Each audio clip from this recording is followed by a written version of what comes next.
vultures, man. Holy crap. All right, hey, hi, welcome. It's Saturday. Everything seems fine. No signs of Marvin. No mouse. World seems to be okay. Everybody's doing good. You're all doing good? Good. I'm sure there's nothing to discuss today. Oh, wait. World War III. Yes. First off, before we go to it, RIP to, no abbreviations. Rest in peace, Mr. Norris. Yeah, poor Chuck Norris passed away at 86. I don't know what he died of, but yeah. Yeah, so Chuck Norris didn't die. Death got a dose of Chuck Norris. Rest in peace, buddy. I like Chuck Norris. It was the jokes and stuff like that. It was great. The movies, yeah. Anyway, got that on the go last night. Just a little thing. I played the first game. We played one round anyway. My nephew and I played the spy game that I got, and I don't think you'll probably see it before I put this video up. But anyway, we played one round. I won the first round anyway. So okay, I gotta go play my video game now. I was like, okay. So I want to get into Friday. Next Friday, I got that game called Trust Me, I'm a Psychic. I'll show you guys that one. They're like $4 at the dollar store. That little spy game, I do recommend it.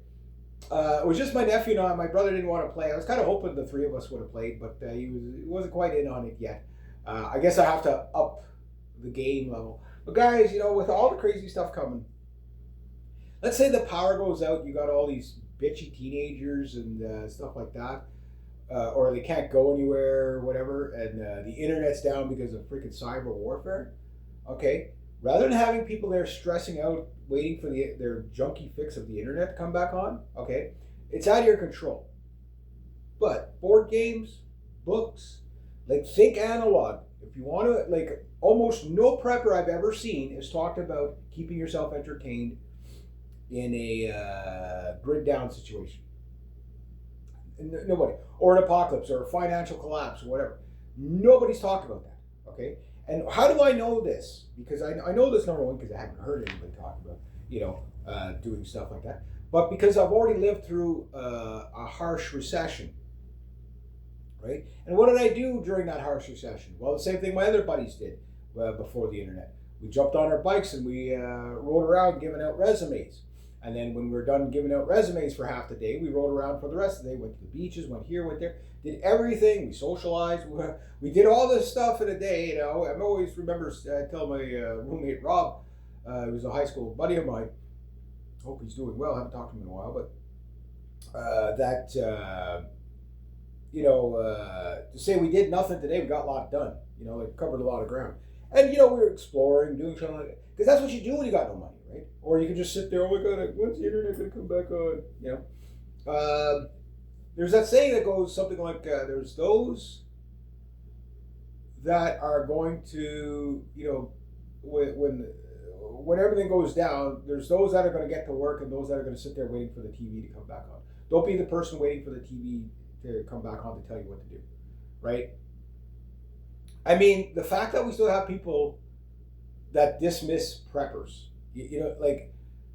everything we've been talking about for the past forever and a day, and it's not a broken clock is right twice a day. It's like, no, they're finally going for it, and God knows how bad it's going to be. Trust me, the Israelis are out of control. They have no idea. Nobody knows who's running the place. I'm sure Netanyahu's not even in the country. That's probably why he's disappeared. He's probably in Washington or someplace like that.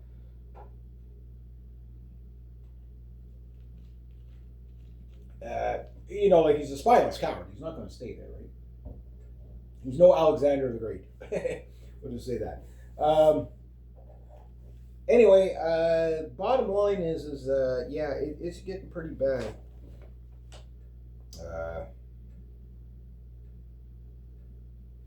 Okay, you guys have probably seen some of this again, and this is the stuff that you're not really hearing about, okay? You probably seen, for example, they got F-16s chasing down drones. Think World War II V-2 buzz bombs, right? You got Spitfire pilots chasing them down, shooting them down, right?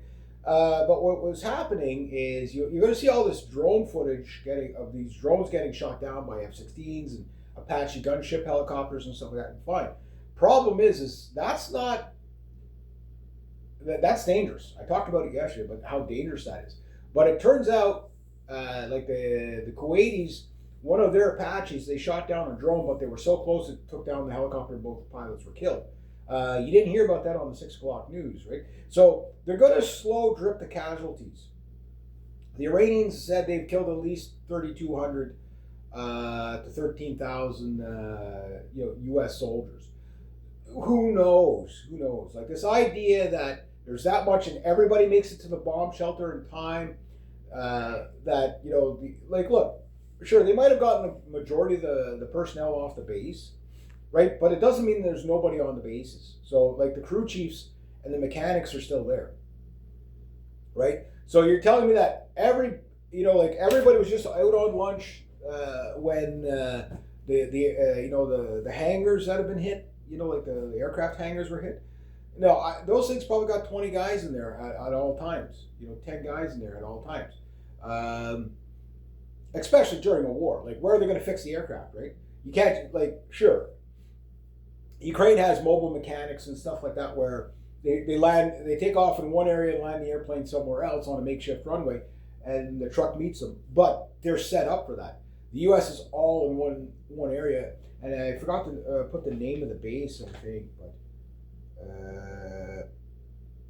basically, I think on day one, the largest base with the most U.S. equipment and military equipment got hit like 12 days ago, right? The second, third night. And you don't hear hardly anything about it. And the thing about it is that they had everything. That was a hub center. It was a critical hub center, right? So that means part shortages. You might have your F-16 or F-35, but again, half of them are going to be sitting on the ground waiting for maintenance, right? And obviously, they're going to have to fly somewhere else, probably to Europe or something, where they're going to get backlogged there, right? Or you're going to backlog the aircraft carrier hangars, right? Where it's just we can't bring on any more aircraft carriers. The F-18s are all broken. You know what I mean? And it seems to be that's what's happening. Like they have to get a new round of aircraft in there, and they have to get the old ones out of there. Because you only fly so long before things have to stay on the ground, right? Or you're going to start to see a lot of crashes. So the F-35, the State Department's playing it down. They've at least acknowledged it, but they won't tell you exactly what hit. It probably might be a few days before we find out. Now you have to be careful with the Iranian sources too, because there's a lot of there's that AI guy. You see him; he just sits, he's just there like this, with his beard and whatever. And that guy, you watch him on, it's amazing how good the AI is. There's quite a few of them that are AI. That the Chinese guy, yeah, half of them is AI, half of them is real. If you watch them long enough, it's okay. So as soon as I see that they're AI, I click off them. Don't take that information, because if it's AI, it's 99% chance it's bullshit. The question is, why are they putting out so much bullshit? People say it's Iran. It's Iran. It's not Iran. It's not Iran. Iran doesn't own the data centers. They're putting out their propaganda, and their propaganda is pretty easy to detect. It's the India Times ones and all that. They're all Iranian propaganda, right? Or Times of India or whatever. Yeah, those ones, don't even listen to them. They just put out anything. They just put out anything, right? So it's really hard to discern what is true and what is not. And again, we're not there, so will we ever know truly? But we have an idea of just how bad it's getting. If you got a half a clue, you'll figure it out that no, the Israelis are in real trouble. They're in irrecoverable trouble. Israel's done. It's the end of Israel. They're not going to build back better, because the second the country opens up, everybody's leaving. Unfortunately, that means we're going to get flooded by Zionist Jews everywhere. Because you're not allowed to turn them away. It doesn't really matter, because we're in the 110th explanation of the Jews, right? And we're also in the digital age, going from the nuclear jet age into the transhumanist fusion age, right? So that means biometrics are going to play a big part of tracking the Jewish populations. Now, you have to understand, I've been telling people about this, like the Jews, again, I hate to go on and on and on about them, but I mean, our world is on fire because of them. You know what I mean? Not all of them, I know that, but the ones in power are absolutely insane. And that's where all our hate speech laws are coming from. It's always for them. You know what I mean? This is where all our wars are coming from. When you track it back, they can gaslight it as much as they want, but they can't prove you wrong. Like there's something wrong with the breed. That's the simplest way to put it. You can call me an anti-Semite all day, but you can't call me wrong, right? You can gaslight me all day, but you can't call me wrong. You can fact check me, but if you really do a good fact check and you're an intellectually honest person, you're going to find out, like, look, my main sources is not some Q4D chess bullshit. It's listening to Netanyahu. It's listening to Trump. It's listening to Hegseth. It's listening to the Clintons. It was listening to the Obamas. It was listening to all these people, your Lindsey Grahams and so on. Listening to their donors. Like, these people will just tell you say the quiet part of. There is no quiet part. They just fucking boast it to the heavens. It's amazing they're not all standing there in a choir saying, "We are destroying the world," for the Messiah or whatever crazy evil thing they're doing, right?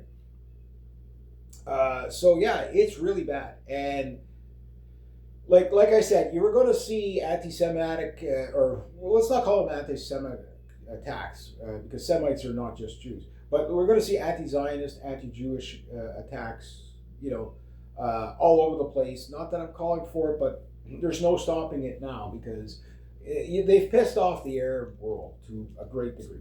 Turkey knows it's got to gear up with a war now against Israel.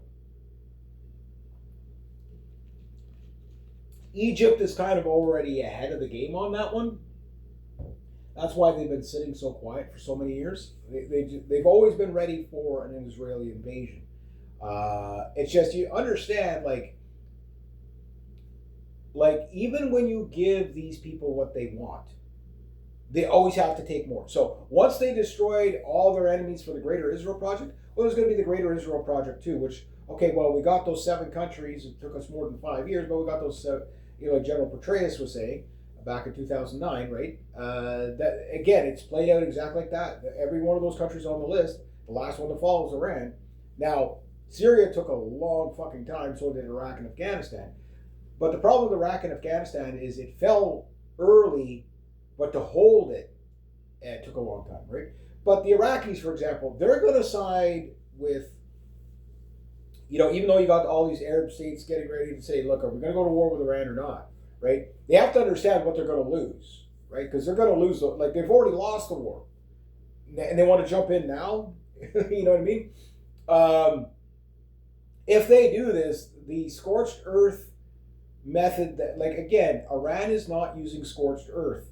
They are selectively hitting targets. Look, their rockets are going to run out at some point. So they got to make sure that most of their rockets are going to level things that can be used. Like, they got to make sure the United States can't attack them for another 20, 30 years.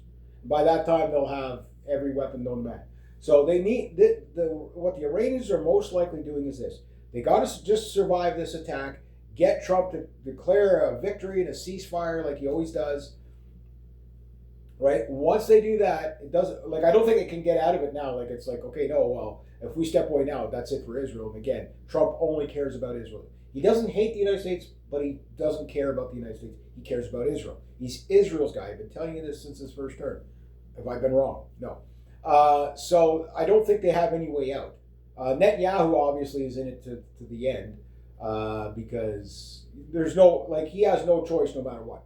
If he does not collapse Iran, which makes the nuclear option and Samson option more plausible, is that he's going to be facing crimes against humanity. He's going to be killed. He's going to be hung. They're going to kill him, right? He knows this. And the next crazy Zionist will take over saying, we want peace and everything like that, and then they'll do it again. Like, there's a good chance, like, for all the biblical people, like, Netanyahu is probably the Antichrist or Trump. Like, it's one or the other. Now, mind you, the Israelis refer to Trump as not Samson. Anyway, they think he's Cyrus. They think he's the reincarnation of Cyrus. So you can go do your biblical research on Cyrus. Some of them do believe that, right? And you say, well, Trump is just grifting and just doing, going into his donors and whatnot. No, Trump is a Zionist evangelical doomer. If he was just pandering to his, to his donors, okay, he would say, well, okay, I can go this far, but I can't go that far. I can't do what I'm doing now. Only a true believer, even if they're believing the wrong thing, they're not Christians. Don't call them Christians. The evangelicals are not Christians. They're anything but. They're Zionists. They think they're Christians, but they're not Christians. And Trump is a true believer. Sure, he doesn't go to church every Sunday or whatever, but he's a true believer. Biden, I don't think, was a true believer. Because Biden was more of a progressive, right? And progressives don't really, they're atheists. So he's, Biden was kind of like, well, I'm sort of Catholic, sort of not, right? Or whatever. And Irish Catholic, sort of not, right? But he was a Zionist before he was a Catholic, right? You might have been baptized as a Catholic, but he was a Zionist, right? But I don't think he was the true believer that Trump is. That's the scary part. Ronald Reagan, okay, for example, he would refer to it as keeping the, don't let the lunatics out of the basement, which was the Henry Kissinger types and stuff like that. Now, Henry Kissinger, again, I hope he's burning in hell, that shitbag that he was, one of the biggest human rights violators, again, genocidal maniac. Even he, as crazy as he was to getting all these wars going, he knew where the line was to not get himself wiped out, right? And he said one time, and I listened to, as much as I hate George Soros and as much as I hate Henry Kissinger and guys like that, Zygmunt Brzezinski, I spent a lot of time listening to these guys. Why? Because they knew what the plan was. If you listen to them, like Henry Kissinger told us 10 years ago, 15 years ago, like 10, 15 years, Israel's not going to exist anyway. And he explained it exactly, well, the Arabs are going to push them into the sea. This is why Henry Kissinger was constantly telling China, get on with the New World Order, come on board, or the conflict will wipe us both out. Because Henry Kissinger knew that, how crazy the people that he was around, that they weren't going to stop, right? So either you give them what they want or they're going to kill. Again, mob bosses fighting, as I always say, right? The Chinese have clearly said, fuck you. I think that's pretty clear. Look, you have people out there talking about a Chinese-Japanese alliance. I'm going to agree with Rebecca Hargraves. She goes, if you have any idea how much these people hate each other, the Japanese have brutalized the Chinese many times. And I mean, beyond brutal. The World War, the Imperial Japan was definitely we idolized Japan in the samurais and stuff. But you have to understand how brutal these little fuckers were. I mean, these guys, were so brutal in World War II with their prisoners. They cannibalized them. They did all kinds of, but they were even more brutal to the Chinese, believe it or not. So they have it's ingrained in them. It's like Pakistan and India. These people just Asians hate each other. It's a level of racism that us in the West, even the most hardcore white nationalists, probably would be like, I'm shocked. Yeah, okay, that's a little overboard. You know what I mean? It's true. It's just true. That's the world we live in. But anyway, yeah. So the Apache gunship helicopter, 2 dead. What's a gunship helicopter worth? 40 million? 50 million? I don't know. Another 2,500 more troops to the Middle East. They're not really telling you exactly where they're going to go. There's a lot of speculation on the mainstream media to kind of butter you up that they're going to land on. They're just going to take these islands and control the islands. I'm sure the U.S. military can take the islands. Holding them is a different story. The Iranians will be killing Americans in large numbers. And that's what I think they're going to do to these poor guys. I mean, they're going there willing. When if you're just going to keep following orders, okay, well, you just understand these guys are going to sacrifice you. This is not new. Militaries, like to use, like, it's bad PR from our point of view. Okay, that, oh my God, like that'll be a disaster for the Trump administration. And they don't care. You have to understand, Trump does not care. If all 5,000 of these people or 6,000 or whatever it is that's being sent there, and you got to ask, if everything was going well, would they be sending these many MEV? I forget what the term is there. But anyway, the Marine, excursion unit or whatever. The Muse, yeah. If everything was going according to plan, you're not going to okay, we're sending this many guys. That should be good enough. Oh no, now we're sending this many guys. No, you're getting ready for a full fucking scale war. That's what you're doing. Because what I'm thinking is, I'm more likely, you can't believe any side because neither side will tell you the truth. They'll downplay their casualties. They'll overplay their wins. But you are starting to see the footage. Again, when you see trains blown off the track, the airliners all burnt out, air bases. Like, it takes about a week for the Chinese to release the photos for them to circulate, but they're showing all the bases that are getting hit, the U.S. bases and stuff like that. And which is telling me, like, okay, this idea that there's, just like all this damage, but okay, you missed all the aircraft, you missed all the critical stuff. No, if you hit the hangar, even if there's no aircraft in there, you hit the tool stores, meaning the parts and the tools, right? That means once that airplane's due for maintenance, it has to fly way the fuck out of the theater to Europe somewhere before it can get fixed, or all the way back home, or to another aircraft carrier and leapfrog its way back home. Like, where are you going to fix these things? You know what I mean? Like, where are you going to fix these things? Like, sure, you can make a makeshift runway here. You're going to get found eventually, and you can't. Even if you can make a makeshift runway, it doesn't mean you have everything you need to. To clear one of those hangars would probably take, 100 guys like a week to clear the hangar. All the tools and all that stuff. Probably take them just a week to do that. You're not going to move all of that stuff overnight, and even if you could, to set it up somewhere else, they probably, this is my hunch on the domestic airliners, is they probably said, okay, look, the U.S. military is going to get hit. We're going to commandeer these civilian air hangars, right? Which are even less defended. Hence, that's probably what's got hit the most.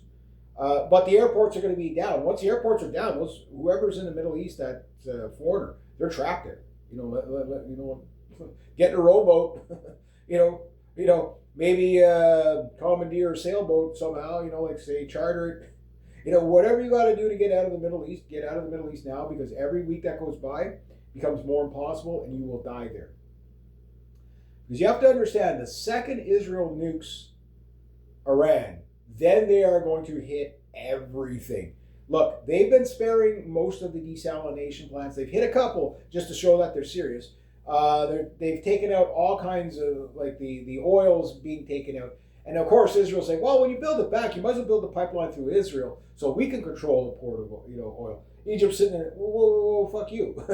You know what I mean? But you never know. The Saudis, you can't trust the Saudis anyway. But the irony is this, that all these Gulf states that are appeasing Israel, like, Israel has them on the list too, to take them out. In fact, one of the things about this war is to have a regional war to wipe them all out. Then, if Israel survives it, which I don't think it will,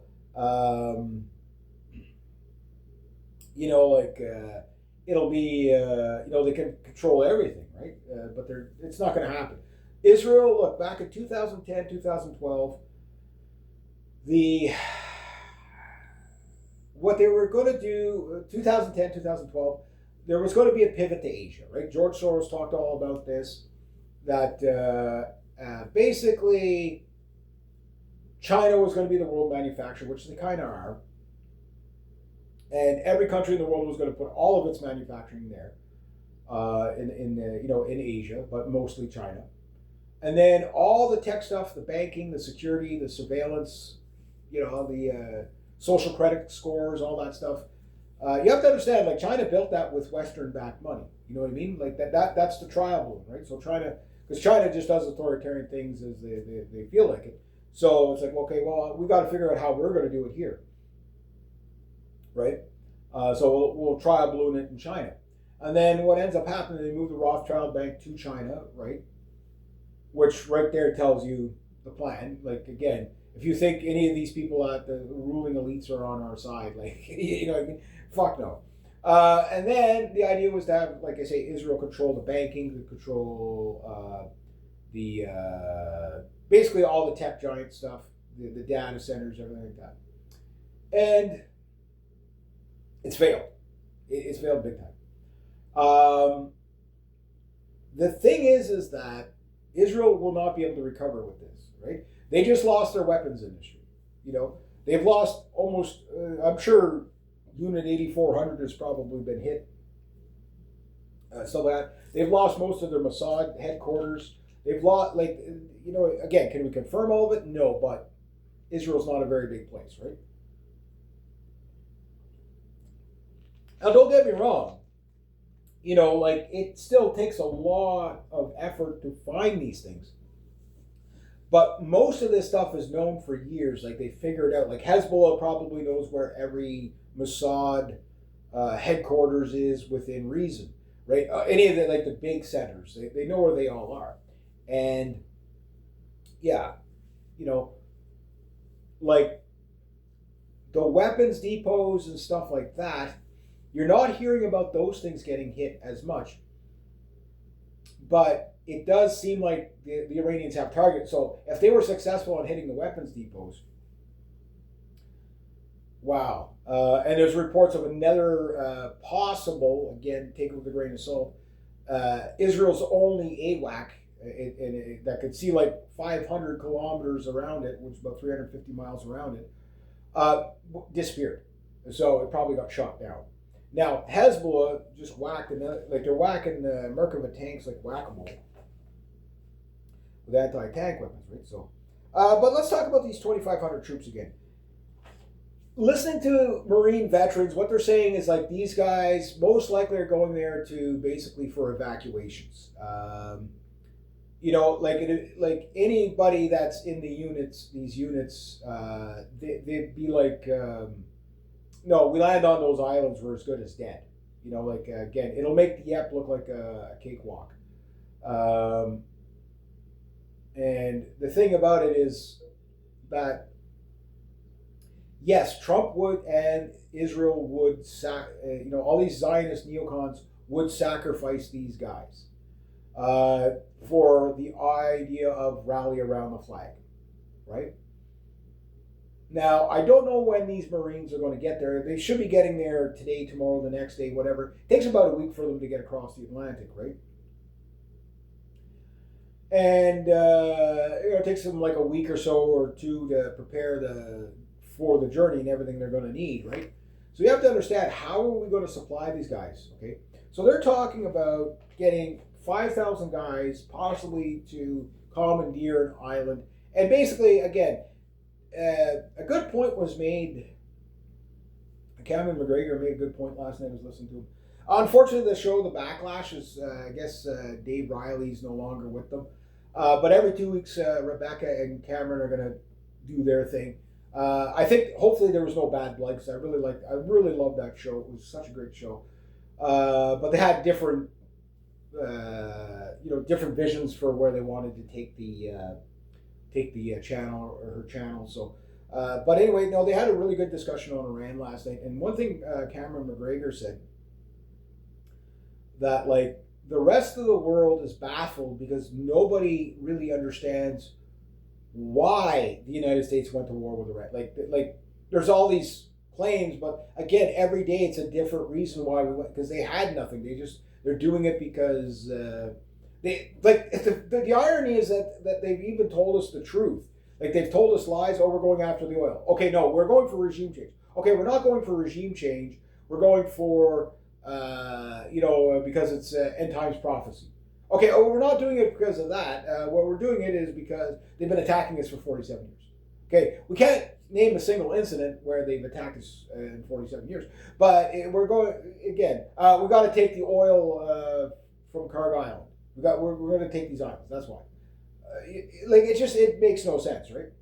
But if you've been following, all the conspiracy theorist stuff, what's called conspiracy facts, that we've been saying this is why these people are doing these crazy things. Again, a lot of it is biblical, a lot of it is satanic, a lot of it is just evil, territorial, Greater Israel stuff. A lot of it is that. A lot of it is just, the billionaire class, trying to steal all the oil. It just goes and it goes and it goes, right? Like, can we name how evil they actually are? Like, let's check all the boxes, right? It's every reason and no reason, right? The military-industrial complex, you name it, right? You have to understand, like, when all else fails to take it to war, because war is a racket, right? It's a great way to blow a lot of money and make a lot of debt, but it's also a great way to shuffle money around, make your cronies rich, right? So, yeah, the exact reasons, almost nobody knows why. And because almost nobody knows why, nobody wants to jump in on it, right? So you got Starmer sort of flip-flopping. Yeah, we're going to do something, but we don't know what we're going to do. Macron, we're going to do something, but we don't know what we're going to do. And everybody else saying, hell no. we're out, right? So Trump's out there calling everybody cowards, okay? Like it means something. Well, we don't need you anyway. Okay, because we got this, and, we're the, U.S., we don't need anybody, blah, blah, blah. But yet we needed your help, to help. Like, it's like, again, and the bizarreness of it. It's like, well, here's all these people. They want us to open the strait again, which is really easy to do, but they won't help us when we ask them. They're not going to go risk their warships, because they're benefiting from the Strait of Hormuz and all that trade, and they expect us to keep it open. Well, here's the thing. It would still be open if you didn't fucking attack Iran, right? Like, you know what I mean? Like, it's this again, Trump is a narcissistic psychopath. Like, his ego is so fucking fragile. Like, the man's dangerous. He's very fucking dangerous. And I'll agree with Cameron McGregor on a lot of stuff too. Like, the whole 4D chess thing. He says these bizarre things to throw people off. I've been hearing this from the Q people forever, right? And it's like, and I've been telling you since the second year of his first term. No, he just blurts whatever's in his head. Like, there's no 4D chess plan there. There's no Q and the Patriots. The rest are coming. There's none of that. There is no white hats, right? No, when Trump says stuff out loud, he does it impulsively. He's an impulsive liar, which is so easy to prove. Like, again, this guy it's daily. It's daily now. And you can fact check him in 5 seconds. I never said this, and then here's 20 clips of him saying this, Do they have something on him in the Epstein thing? Probably. I think they have something on all these guys. But that shows you how corrupt the level is. Like every politician in the world needs to be investigated. Every politician in the world is basically done wrong by their people, bar none. It's just some are more tolerable than others. You know what I mean? Like, you still have some maple baggos up here that say, well, Trump's got to save us from Carney. Are you fucking kidding me? Carney, yeah, he's no good guy, but it's like he's not trying to get us killed. You know what I mean? Yet. Anyway. So yeah, we'll have to see what happens there. Yeah, so there's 3 more warships coming from with all the USS Boxer Group and from the 11th Marines. They're the ones that are going. Okay. Yemen is now saying they're going to be jumping in pretty soon. Red Sea oil has been hit. Some of the refineries have been hit in in the Red Sea. Now the thing is that they're hitting stuff in the basically the Suez Canal, right? The Red Sea and the Suez Canal. Just because like Saudi Arabia thought, okay, well we'll just get all the oil out the other end, and it's like Iran's like, nope, we can hit that too. Yeah. So like the idea is like Iran is telling them like, look, you're gonna come to the table, you're gonna meet our demands, and that's it.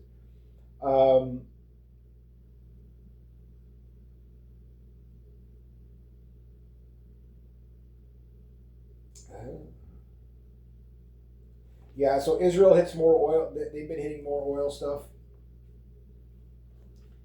Talked about the Red Sea. Okay, up here in Canada, okay, just before the war started, our inflation was down by 1.8%. It's now going back up again. Obviously, everybody sees the gas prices. I think it was 178 the other day when we were up in Renfrew, so it's probably over $2 now. The U.S., their inflation is up by 3.4%. Food hitting the hardest everywhere. Gee, I wonder why. We've talked about that. Again, stock up, people. Stock up. A10s. Yes, we're going to talk about A10s. The A10 Warthog. The A10 Warthog is a aircraft that was basically modeled after the concept of the P-47 Thunderbolt. Now, the P-47 Thunderbolt back in World War II was it was the heaviest and largest single-seat fighter of the war. It was huge. It was bigger and heavier than everything. Things, I think the lightest, the D models were like 18,000 pounds. Like they were fucking heavy. They had 2,000 horsepower. The D model and the N model. The N model was the one with the bubble canopy. Was maybe about 15,000 pounds, right? They were turbocharged, two-stage radial double wasp engine, top speed of over 400 miles an hour. The D model, I think, was like 380 miles an hour. But the things were basically flying tanks. You'd have a cylinder blown off as long as they didn't get that one crucial cylinder on the bottom and all the oil leak out. You'd fly the mission. You know what I mean? And the thing, it could go in and it could dish it out, but it could take it too, right? The biggest problem with the P-47s, even though it was the most numerous fighter that the Americans made, it's not the most popular for some reason, but it was the most numerous.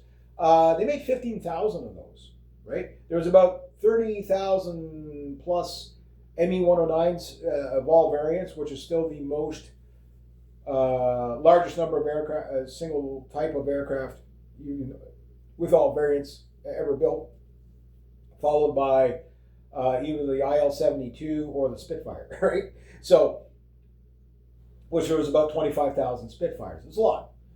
In fighter jets, it's still the MiG-21 with 13,000 plus jets built, right? They're no longer in service or built, but they're still in service in some older third world countries. So the concept of like a close support aircraft was what was needed.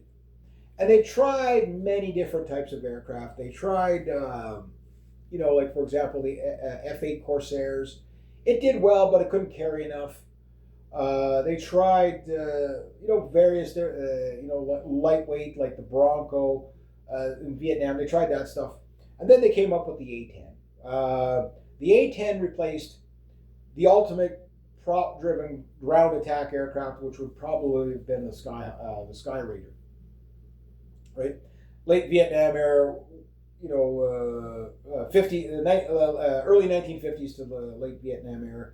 That's what these things did, and they were basically slow and low. You come in, you've got 4 20mm cannons on there, a shit ton of rockets and free fall bombs. You strafe the Viet Cong, and off you go again, right? And that's what they had, right?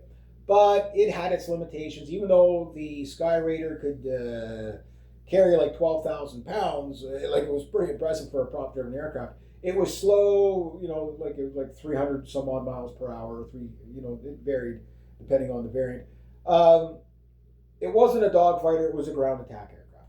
But they needed something a little more. And then somewhere in the late 1970s, early 1980s, they come up with this thing, jet powered, but it had to be something that was going to be cheap, reliable, take off of dirt runways kind of thing, easy to maintain in the field, low tech, works no matter what, take a shit kicking, and then most importantly, beat the shit out of everything else on the ground. So they took a 5-barreled 30 millimeter rounds, gave them 1,800 rounds of depleted uranium, strapped it to an airframe, called it an A-10, put 2 engines on it.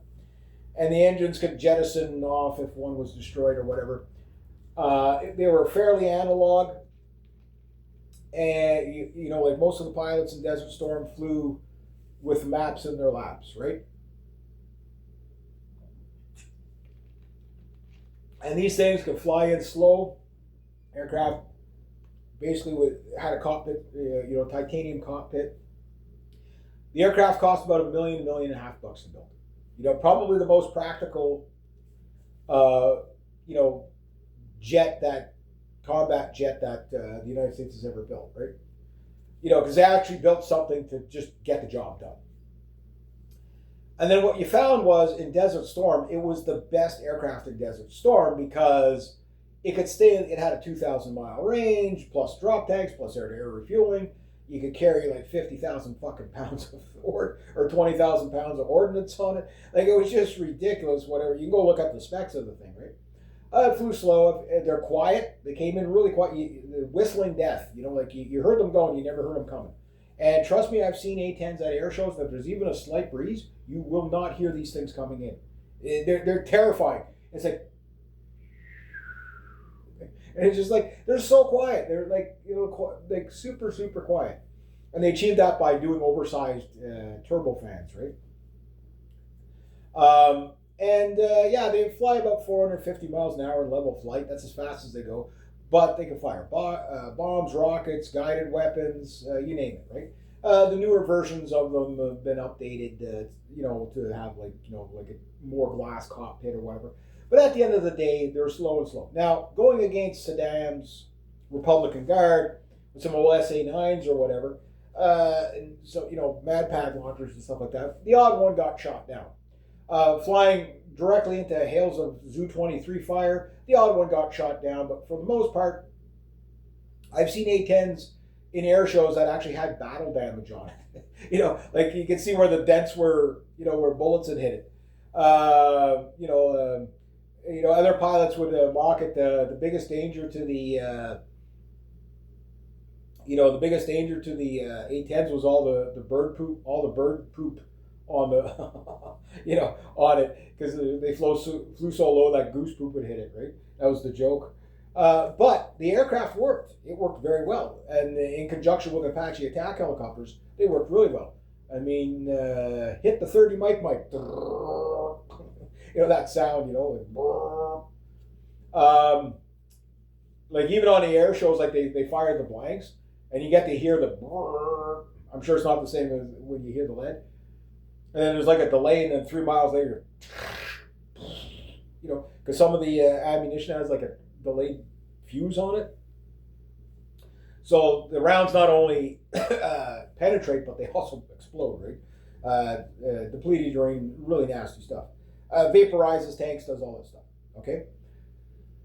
So why did they stop using them if these things were so good? Well, it's simple. They probably stand out on radar bigger than a 747, just because they're just this boxy, you know, very unaerodynamic aircraft. When you really look at it, they're you know, like they're not very aerodynamic at all. They weren't designed to be. They were designed to do something else, right? Very thick wing cord. You know, the wing's probably about that thick. You know, like it's you know, again, between that and the Frogfoot are probably the two toughest aircraft ever built, right? And the A-10 is probably slightly tougher than the Su-25, right? Frogfoot. But that said, on a modern battlefield, you, sir, are asking for massive trouble. Like now, mind you, the A10s might be good for hunting out drones if you have the right ammunition in the main gun, and then the right amount of rockets, because it would be good because you can fly a little bit slower and stay back, but you got to stay back far enough because it's the same problem these two pilots had, and I'm sure there's probably a few pilots. One pilot shot, again, how close were they when they shot this thing down? It's where the shrapnel goes. In World War II, Spitfire pilots chasing down V-1 rockets, a lot of them would get shot down themselves just because they'd fly right into the shrapnel or the blast would get them. They'd be too close by the time they'd hit them. Then there was a New Zealand pilot.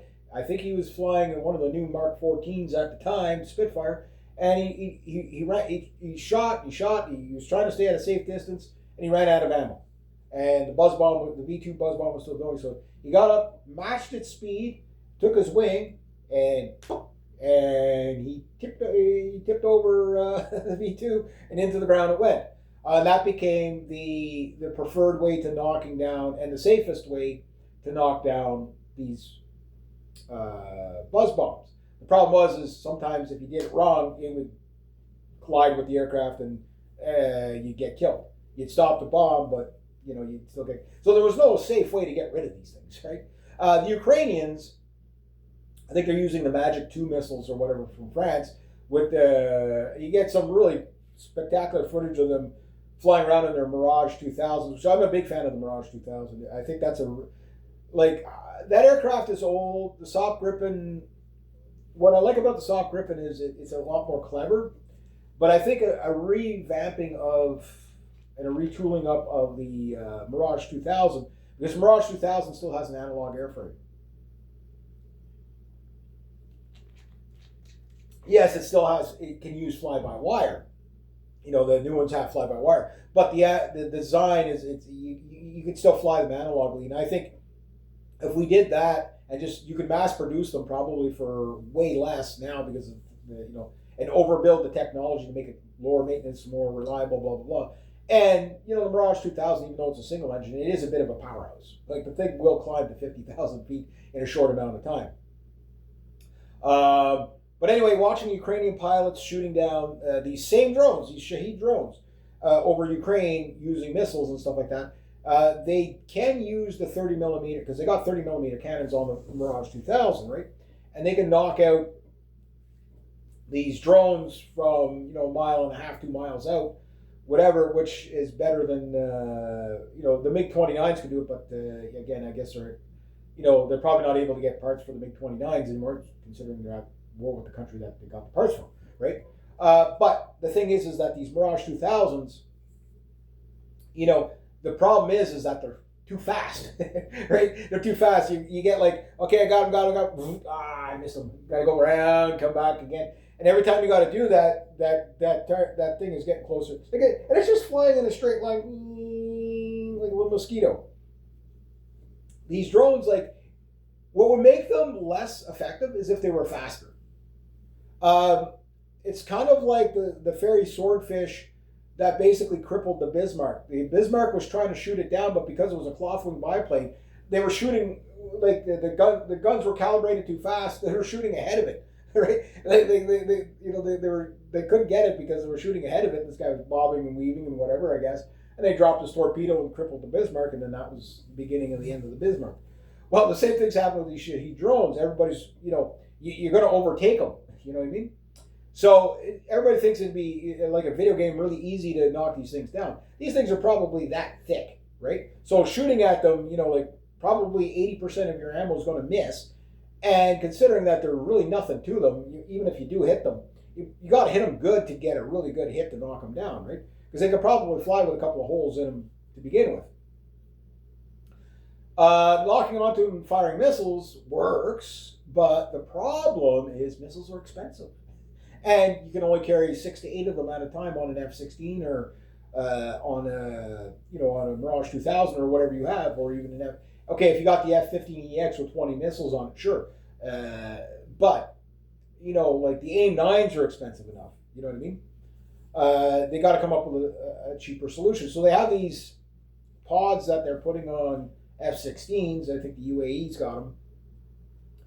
And they're basically like a rocket pod, but they're designed to shoot down drones. I don't know if they've got a proximity fuse or if they're like a shotgun, how they work exactly.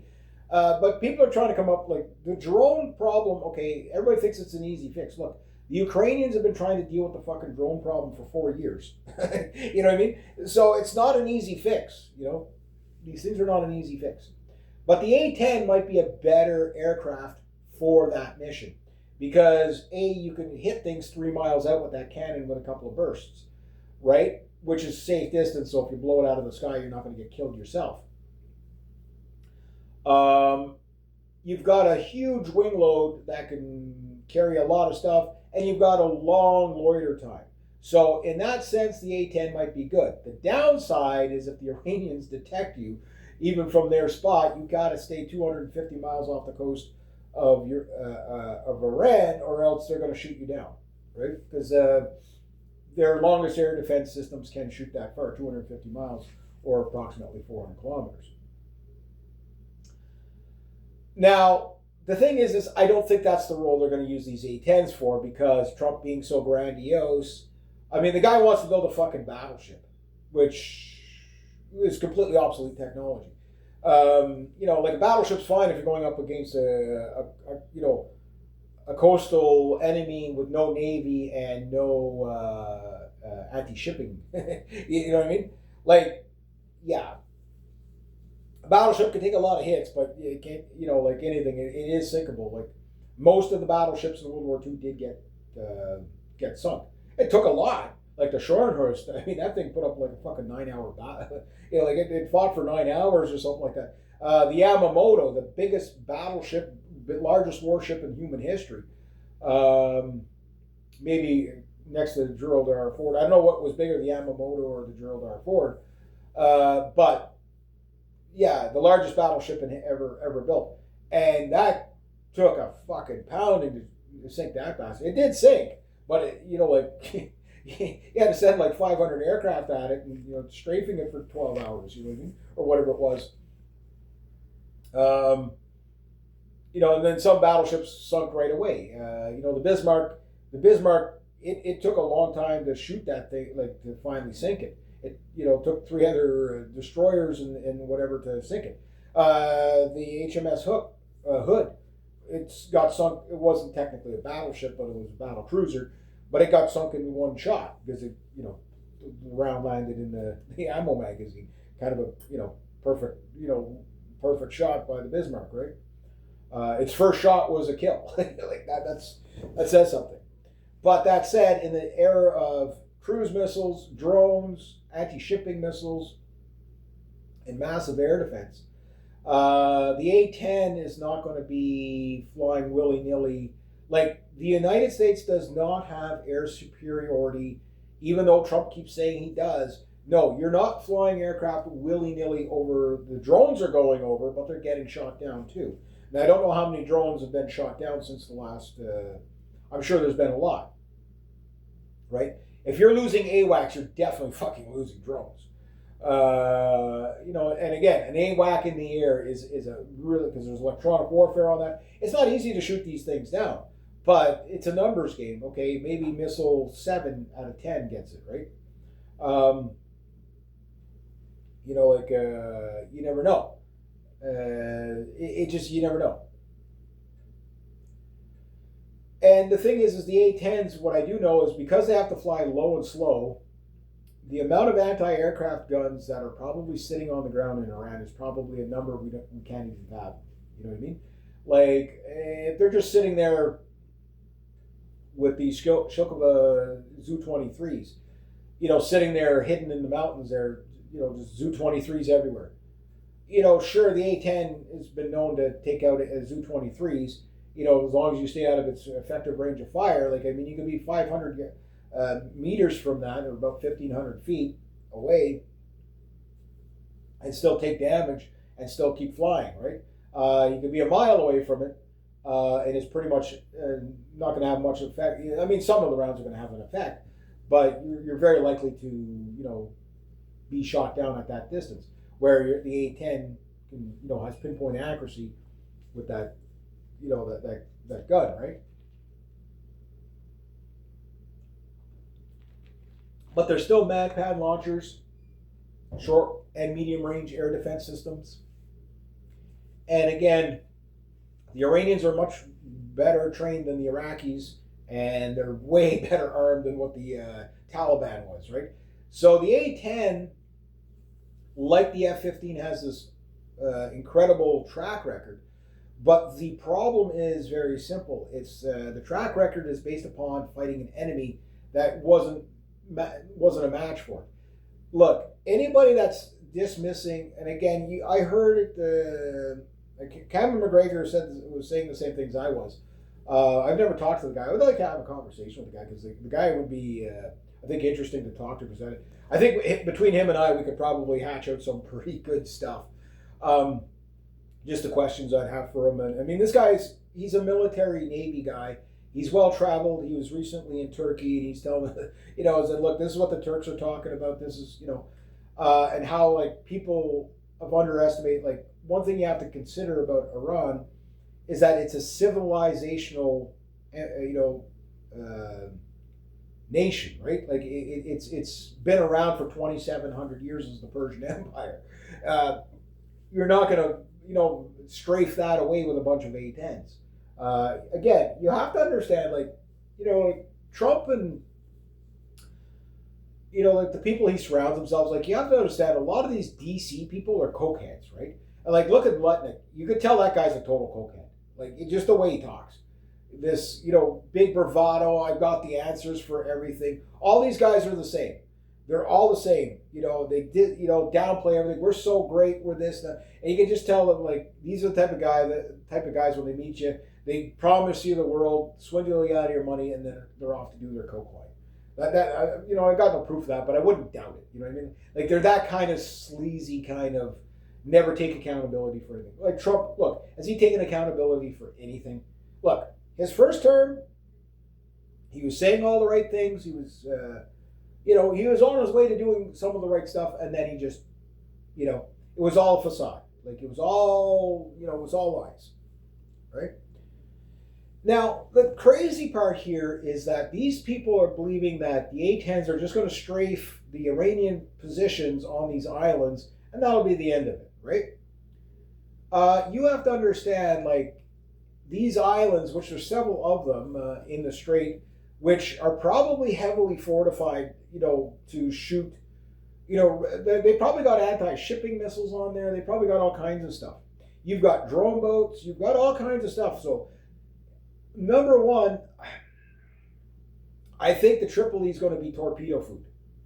I don't even think you'll get these boots on the ground. Like you could probably put it on the enemy side or on the the Gulf of Oman or whatever, dock the thing there, get ready for the landing craft to make it. But the second that thing comes in and docks and lets these troops off, there's going to be drones and stuff ready to meet it as soon as it gets there, right?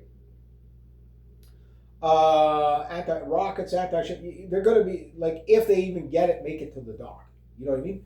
Because, like, Iran, why fight them on the ground when you can just kill everybody in one good torpedo strike? You know what I mean? Or two, like, again, where are those other two Kylo-class subs? Nowhere to be seen. They're not destroyed yet. They've destroyed one of the domestic subs. It's a medium-sized sub. They've got about 3 or 4 of those. They've got about 23 of these midget subs. Just one of these midget subs, just one heavy torpedo hits the Tripoli. You're probably going to kill half the people inside.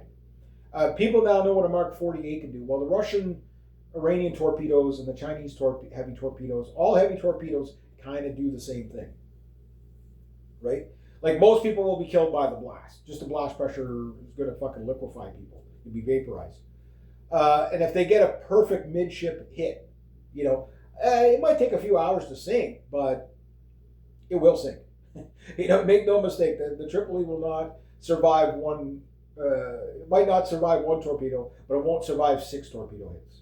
And you say, yeah, but we'll blow them out of the water before they even get close to us. And again, all the bravado that you keep hearing, that Iran's, as soon as they see that we're serious, they're going to just surrender right away.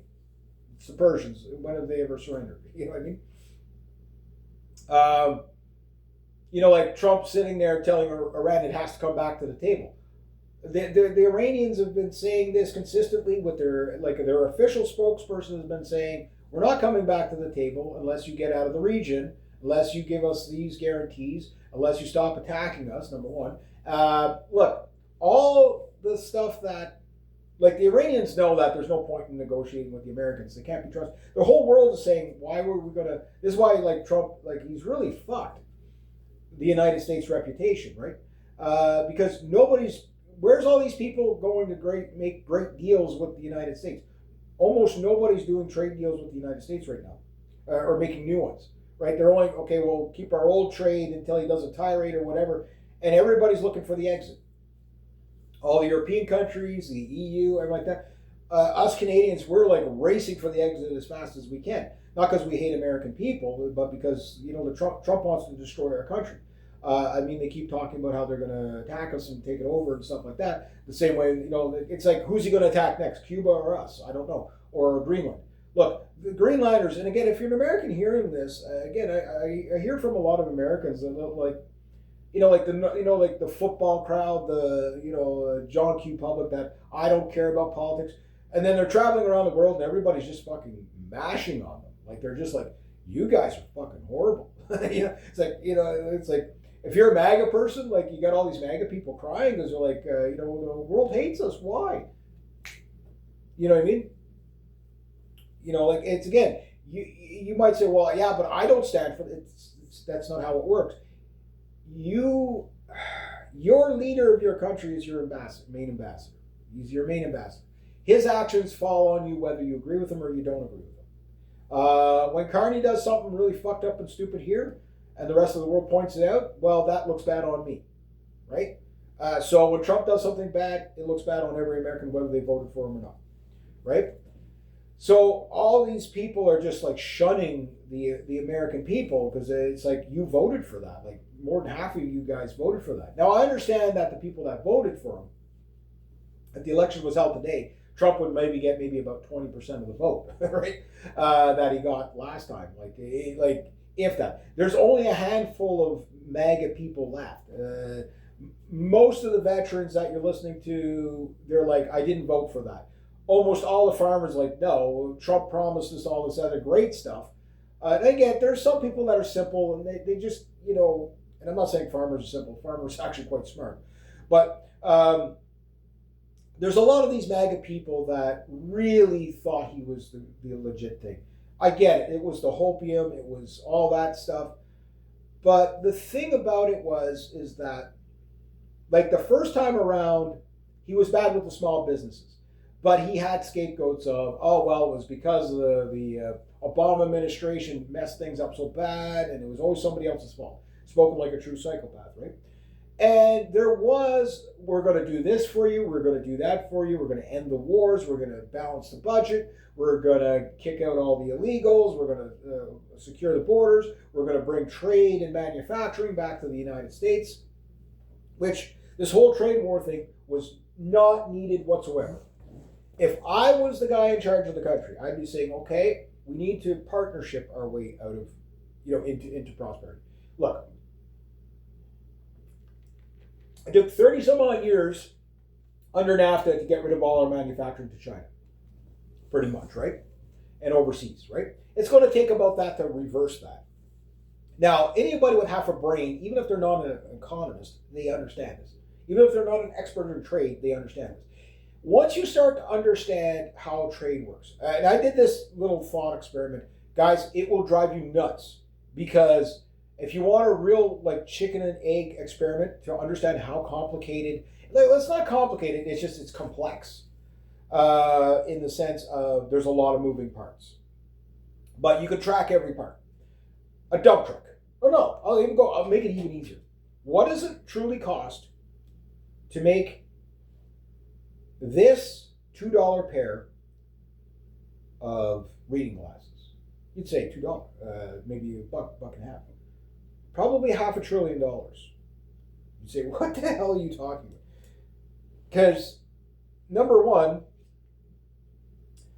you might not be able to get these in the near future. Why? Because these are made with oil. So you need a whole oil industry. What does it take to make an oil industry? Well, you just got to get some drills. Yeah, but what does it take to make the drills to get the oil? Okay, we're not even close to the factory or the selling point, like the retail point of this. This is what supply management is. It's like, okay, you found oil in the ground, okay? Well, somebody had to build a vehicle to get the guy to drive to the building to learn the skills to go find that oil in the ground. And again, once you realize the web, before you even build anything, you know what I mean? Like, you find minerals, okay, now you have to build tools to build the tools to build the tools to build. Like, once you start doing, like, I did this with a dump truck one day. Like, I was sitting there just thinking about it for about 4 hours, and I gave up. As far back as I got, it was amazing how many industries were tied into just building a dump truck, let alone something as a widget like that. Mind blown, right? And then you got some asshole that thinks he can put fucking tariffs on everything, and that's somehow going to get a bit like the economy is a big hand lever on a heavy, fast-moving train. It takes a long time to reverse it, but when you break the handle off and you're in fucking runaway mode, it's catastrophic. You know, it takes a long time to reverse that.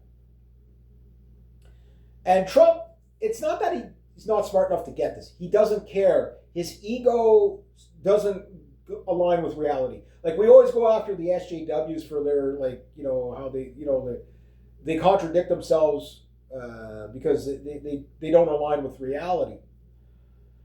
Right? Sure, true, but these neocon types are the same. They're like the Netanyahu, they have delusions of grandeur. They're like, no, if I said, okay, look, we're running out of weapons, well, I'm going to talk to Lockheed Martin. Okay, make more weapons. Yeah, on the pronto. Chop, chop. Okay, yeah, we're doing it, Mr. Trump. Yeah. But you know what I mean? Like, it's like, and these are the type of people that show up and they're like, well, I told somebody to do it, so why isn't it done? And it's like, with no nuance of how long it fucking takes to do stuff. Right? Carney, okay, and again, I know it sounds like I'm defending the guy all the time. I'm not. I'm just telling you what he's doing. Like, he understands the system. He's not brilliant, but he's smart enough to know what he doesn't know, which is a very famous FUBAR Canadian saying. I'm smart enough to know what I don't know. And he's smart enough to know that he can't do it alone, right? So we're getting all these partnerships, and I've said this and I've said this. Sure, Pierre Poilievre would probably, well, I don't know if Pierre Poilievre at this point would have been a better choice because he might have pandered to Trump too much. But I'd like to think he would have been a better choice, but it's hard to say. Like, you really don't know until you see the man in action. But Pierre's been fairly consistent. The problem is he's still too pro-US. Problem with Carney's too pro-China, right? But Carney is not as pro-China as like Trudeau was. But the thing with Carney, okay, again, I voted for Pierre Poilievre, but Carney has stole probably about a quarter of Pierre Poilievre's platform. Meaning, it wouldn't have mattered if you voted for this guy or that guy, you would have got the same thing. Right? So it just, they're arguing about, I would have spent the money this way versus that way. I would have spent the money on the military this way instead of that way. What Carney is doing with the military, yes, it's a slow turn, it's a slow burn, but it's a step in the right direction. When we get submarines, that's going to be great. When we get these air defense systems and over-the-horizon radars, that's going to be good. But I'm pretty sure Carney is looking at what's happening with Iran now and saying, look, if we were invaded, the air defense systems are like the number one thing we're going to need. And maybe retaliatory rockets. You know, like fucking low level. Drones are great, but those fucking rockets, man, those Mach 14 rockets are pretty unstoppable. They outdo the air defense systems. Where should we put our money? Right? So we're, you know, I think rocket systems, even before fighter jets and everything like that, like, yeah, okay, the F-18s are aging and stuff like that. Let's get some soft grippins and get it over with. Carney's just trying to kick the can down the road. Look, after we start to see like almost all the what we're about to find out with the Iranian war is that air defense is not as good as advertised, even the best stuff in the world. And the Americans have the best air defense systems in the world next to maybe the Russians, or vice versa. You know, like the S-300 is probably as good as the Patriot, or vice versa. I really, when you look at these things in theater, they really have like a 50-50, 30% hit rate per missile. They're really not that accurate because of how difficult air defense is. Just discerning what the fuck is coming at you is hard. And then to track it, lock onto it, and hit it Like, how do you lock onto something moving at Mach 14? You know what I mean? Like, this is the whole thing about the mad scenario. You ain't stopping those nukes, especially if there's like 1,000 of them in the air at once. Like, it's like you're not stopping them. You know what I mean? So the other thing is why don't we have air raid shelters? You know what I mean? We're gonna have to open up the Defen bunker again and some. You know what I mean? Um, so modern warfare is different. Like the warships, like look, the carrier groups, yeah, they're still useful, but they're not. They don't have dominance. They're way too far off ashore to have dominance, right? They're like halfway out in the Atlantic at this point. Like when they come in for a mission, sure they can come in, but they're not sustainable. Like these floating cities are not sustainable. That's World War II. That's like the USR Gerald Ford is the finest World War II style battle. Like aircraft carrier you can build. Right. That's as good as it's going to get. If your aircraft carrier can't submerge and dodge, like submarines are still useful. You know what I mean? But even then, they're going to go obsolete. Why? Because submersible drones, the Iranians have these things. These things are basically remote control torpedoes, if you want to call them. They'll find the subs. Especially if these fuckers start getting long range. Canada, we've been building these remote control drones. The Russians have, I forget what that's called there, the nuclear torpedo drone sub. It's autonomous. It can go and, if it gets destroyed, it doesn't matter. There's nobody on it. And they're way cheaper to build. They don't have to dive 400 meters down to get away from anything. They just got to fire their torpedoes, into a harbor, blow up whatever they got to blow up, and get out of there. You know what I mean? Or continue through. Like the one-way drone is probably the best weapon ever devised by on the battlefield. Like the drones they're like again, like we've been working on anti-drone technology. The Americans have been working on. Everybody's been working on anti-drone technology. The French, everybody.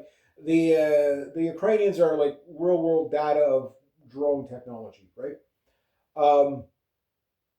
The Iranians have real world data, and trust me, all these Shahed drones, the ones that they're firing now, these lawnmower power, literally lawnmower engine, 2-stroke lawnmower, like you just tell by that's a 2-stroke engine. You know what I mean? They're just sitting there, sitting there like buzzing like a fly. Well, the next ones are going to be battery powered, completely deadly silent. You won't hear them coming, and they're going to have a lower heat signature. They're going to be even harder to detect. Why? Because they're learning. Like the Mark I Shahed drones that went to Russia and Ukraine battle, they weren't working good in the winter. They were shorting out. They were having all kinds of problems. So the Russians had to make some tweaks, and the Iranians had to modify and make them more reliable. Blah blah blah. You gotta understand like the how fast this is evolving. Anti-drone jamming is like the number one thing that you have to do, right? So, like I say, A-10s I don't think are going to have the effect on the battlefield. But the only reason why A-10s would be coming in is that you're planning on landing troops somewhere. Again, you might bring the A-10s in to shooting down the drones. Okay, it makes sense because that might be the best aircraft for the job, just because it can fly slow enough to not keep like flying past. Like I say, the F-15s trying to intercept these drones. By the time you get them into your gun sight, so to speak, and your gun's locked in on it, you've flown past it at 400 miles an hour. So these things only travel at 70, 80 miles an hour, maybe 110 on a good day, tailwind. You're going to fly past that every time. The problem with the gunship helicopters is the gunship helicopters are a little too slow because, again, a red-lined Apache helicopter at 150 miles an hour, 160 miles an hour, that's fine, but you're not going to do that all day. You're going to break the helicopter, right? They're not meant to travel that maybe 90 in transit. You know what I mean? Helicopters, they butcher themselves. Like they're a lot of stresses and torque on that. A-10 makes the most sense, but do they have the right tool for the job? I don't know. But it would be the platform I would use for hunting drones because of the loiter time. Like, I know what a good airplane for that would, an excellent airplane for that would be? The old CF-100s, the old Canadian CF-100s. You got your guy in the back, basically your navigator guy in the back, update the radar just a bit. You got a 2,000 internal mile range. You got 420 millimeters in the base, 4 or 5 of those in cannons in the belly. And then you got rockets, you got whatever. You could be up there all day. In a 10-hour mission, just sitting there shooting down drones 2 miles out. Yeah, But no, I think these A-10s are going to be for a beach landing. So you got about, I don't know how many Apache gunship helicopters. I know the British bought about 150 or so from the Americans, and I think there was about 1,500 of the Apaches built. The Air Cobras, attack helicopters, those they built about 5,000 during the Vietnam era. Like 5,000 was like the number. Like F-4 Phantoms, 5,000. Skyhawks, 5,000. Like Cobra attack helicopters, 5,000. Hueys, something like 15,000, right? And there's still a lot of that stuff left, but it's all over the planet. Like it's all been sold off, right? So the thing is that if they bring in the remaining Apache gunships, I don't know how many the Americans have left for themselves, but we'll say they probably have about 1,000 or so for themselves, maybe, right? And how many are in theater, whatever? How many A-10s are already in theater? I don't know, because the A-10 has been sort of retired, sort of not. I know they built about 1,500 of those, which my hunch is that you would lose most of those very early on. Look, the Iranians use, again, like most of the attacks are against delivery trucks, right? Because the Iranians have like a ghost fleet, right, of everything. So they've got transport trucks. There's either goat cheese, hummus, or rockets in it. Like, again, the top pops off and boom, boom, right? So these trucks are really hard to detect because it's asymmetrical warfare. It's like these ghost tankers out there that basically have cruise missiles and stuff in it. I'm sure those things are,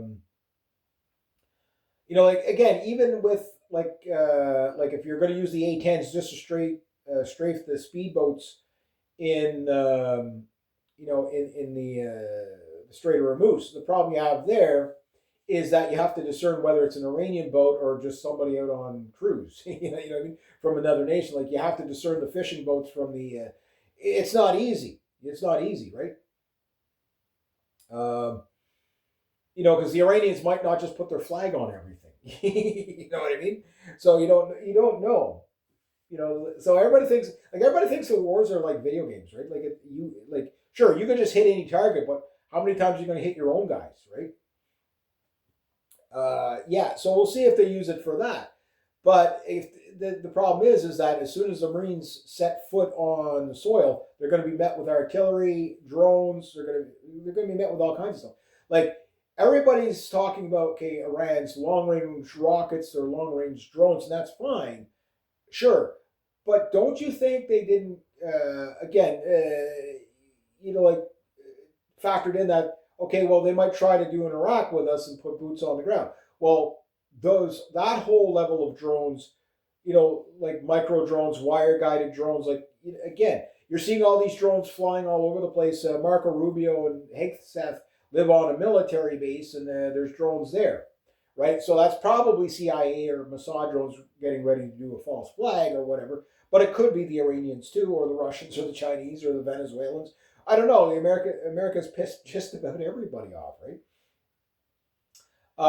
And again, I feel bad for the American people that don't want this, which is about 80% of the population don't want this war. It's only these Zionist evangelicals and Jews that want it, right? The MAGA that are on board. You have to understand those are your evangelicals. They are not, they're still wearing the MAGA hat, but it's really a MAGA hat that they're putting on, right? And make Israel great again. But Israel's going to be destroyed. Like it's already being massively crippled. The Middle East has been economically crippled, and guys, in the next 3 to 4 weeks, we're going to start to see the shortages. Look, they're already feeling when they take like a newscaster from each channel and they're all parroting the exact same thing, and they make these compilation videos where they're all saying it in perfect unison. Well, you're getting the short-term pain for long-term gain. That's okay. What is the long-term gain going to be? Oh, we're going to steal an island with oil on it. Yeah, like you did Venezuela. And how well did that factor in on let's just riddle me this: did the United States make money on this the Maduro raid, or they lost money on it? They gave all the oil to Israel so that they could basically arm the war. Again, I think what Trump and Bibi and all these people were thinking was that, well, we'll go to war with Iran, they'll hit Israel and that's it, and then we'll just launch our attacks from all the other bases, right? Well, fucking 45 minutes after you hit them, because they were probably expecting a hit like a week later, right? This was like strike three for the Iranians. You've attacked us twice during negotiations. We're not coming back to the table. There's no reason for the Iranians. Yes, they're taking massive hits and losses, but they're not losing anything that's really critical. The few yeah, you took out 300 launchers. Great. They might have 10,000, and that's the old stuff anyway. Like we don't know what all the new stuff is. Like every other night, there's the Iranians out there. Oh, tonight we brought you a new missile. Like they make batches of 10 missiles. Like, okay, well, let's tweak it, make something else. And the booms are getting bigger. And Israel's already had to draw back from pushing into Lebanon twice already.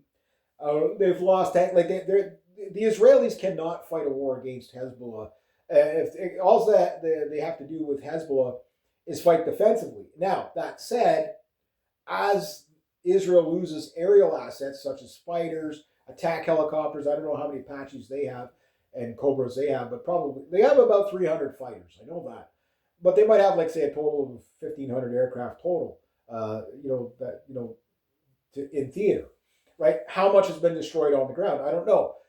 Because when these rocket barrages come in, the Israelis are still not showing you much damage. Although some is leaking out because, they're losing control of their data centers. They're losing control of their command centers. Again, we don't know how many Israeli high-value targets have been killed. The Iranians, every other night, they're saying, yeah, well, we killed this general, that general. Is it true? Is it not true? We don't know, right? And it's back and forth. The Iranians seem to be forthcoming when their guys get killed to a degree, but we haven't seen much from the new Ayatollah. We know he was injured, but is he alive? Is he dead? Doesn't matter, right? We don't know who's running what. Iran has this, they factored in that if we had decapitation strike, here's who's next in command. You take care of this region. You take care of it. It's a Hydra. Where Israel saw central command, the United States saw central command. And I do believe, if we were to take the Iranians, what they're hinting at, and maybe saying the quiet part out loud, that there will be a decapitation strike in the United States. You say, well, that'd be the end of Iran. We'd just launch nukes on them. But Pakistan, okay, you have to factor in, they've told Israel, if you launch nukes at Iran, we will launch nukes on you. So we could, Israel's going to trigger the fucking mad scenario. You know what I mean? Those fucking evil cocksuckers, right? Yeah. So there's no way out for the Israelis. You mess with the bull, you get the horns. You know what I mean? Like the Israelis, they'll hit you, lash out in pain as they strike you, and then when you start hitting back, okay, ceasefire. You see, we're like, okay, yeah, you sneaky little weasels. No, you started the fight. We're going to finish it. And they're going to cripple Israel's weapons industry for decades. They're going to cripple, the IDF is done. It's done. Hezbollah's got them surrounded. I'm sure Hamas is going to be jumping in pretty soon. Yemen, they're going to basically, keep, again, once Yemen starts jumping in on the Red Sea, how are you going to get supplies to Israel? Even if you airdrop, where are you going to airdrop the stuff? Everything's destroyed. You know what I mean? Again, if all these AWACS, there's a lot of AWACS, but AWACS and tankers, okay? We don't know how many Israeli tankers, I don't know how many they had. I think they might have had about 9 or 10 themselves. And we know for sure 2 have been destroyed in Israel on the ground. We don't know how many have been shot down. Tankers are if you're Iran, that's your number one target is the tanker. The tankers are more important than the aircraft carriers because the aircraft carriers can't reload the fuel. You know what I mean? Like a tanker can, right? A tanker, you can keep the aircraft carrier 1,000 miles off the shore, fly your F-18, meet up with the tanker, fuel back up, take a full load of weapons, drop your weapons, come back, meet the tanker, go back and land, right? And it's taking about an average of 2 refuelings per run. Where the Israelis, they did adapt stealth tanks supposedly to their F-35 so that they wouldn't have to rely on tankers. But that's a long-range mission as well. I mean, these pilots are flying 10 hours a day, 12 hours a day. The Israeli pilots are taking like these drugs. This has been known for years that they do this. They take these drugs to keep them alert and aware. But you're going to burn out. You're going to crash, right? Like you're going to literally crash out in the cockpit and go catatonic and whatever. So you're going to start to see just like real fatigue, pilot fatigue. You know, like you're going to see like an F-15 trying to land with no wheels up, with the wheels up and stuff. You're going to see stuff like that when pilots start getting, like after a couple of weeks, they get worn out. The rockets, well, the truck, those guys, they fire the rocket, they go load another rocket. Like they can work like a 7-hour, 8-hour day, do whatever they got to do, retarget, you know, have their hummus sandwich, whatever. You know, fire the rocket, go relax for half an hour. You know, wait for the report. You know what I mean? Where the pilot, he's on his edge and paranoid about getting shot down by air defense systems from the time he takes off the runway. You know, how bad will the beach landing be? I don't know. It's going to be a slaughter. There are still, like, again, your Fox News crowd. Again, Trump has said he's winning, so all these people that listen to Fox News think that they're winning. Like they're claiming wins that they don't have. Well, we got complete air superiority. They're not even shooting at us anymore. Bang! Half an hour later, down go. You know, like an F-35 gets whacked. You know what I mean? It survived. So it must have. To me, I think it got hit by like a shoulder-fired weapon. But if an F-35 is getting hit by a shoulder-fired weapon, that tells you how useless the F-35 is. Because that's the lowest on the rung of air defense. So I don't think it's that. I think it was natural, probably an older air defense system that probably hit it. But it was definitely a lighter missile because it didn't knock the thing out of the sky. But that said, that airplane is probably out of the fight for the rest of the war.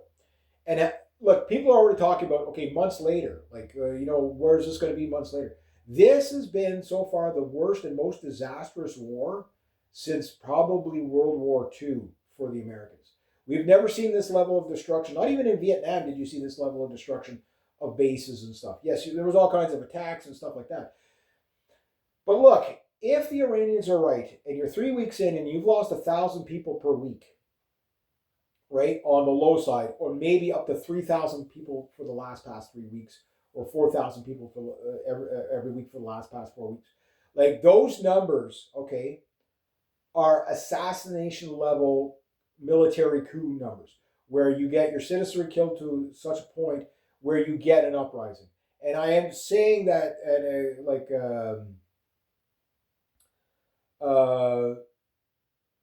you know, Cameron McGregor, like he's been saying, he says when they start this war with Iran, like Iran is going to surprise the shit, like we're going to lose the war.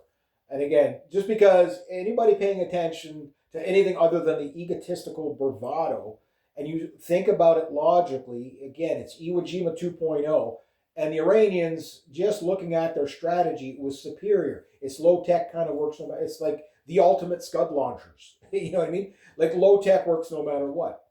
It's brilliant in its simplicity, right? These drones are not that sophisticated. They're like hobby drones. And they're almost impossible to stop, right?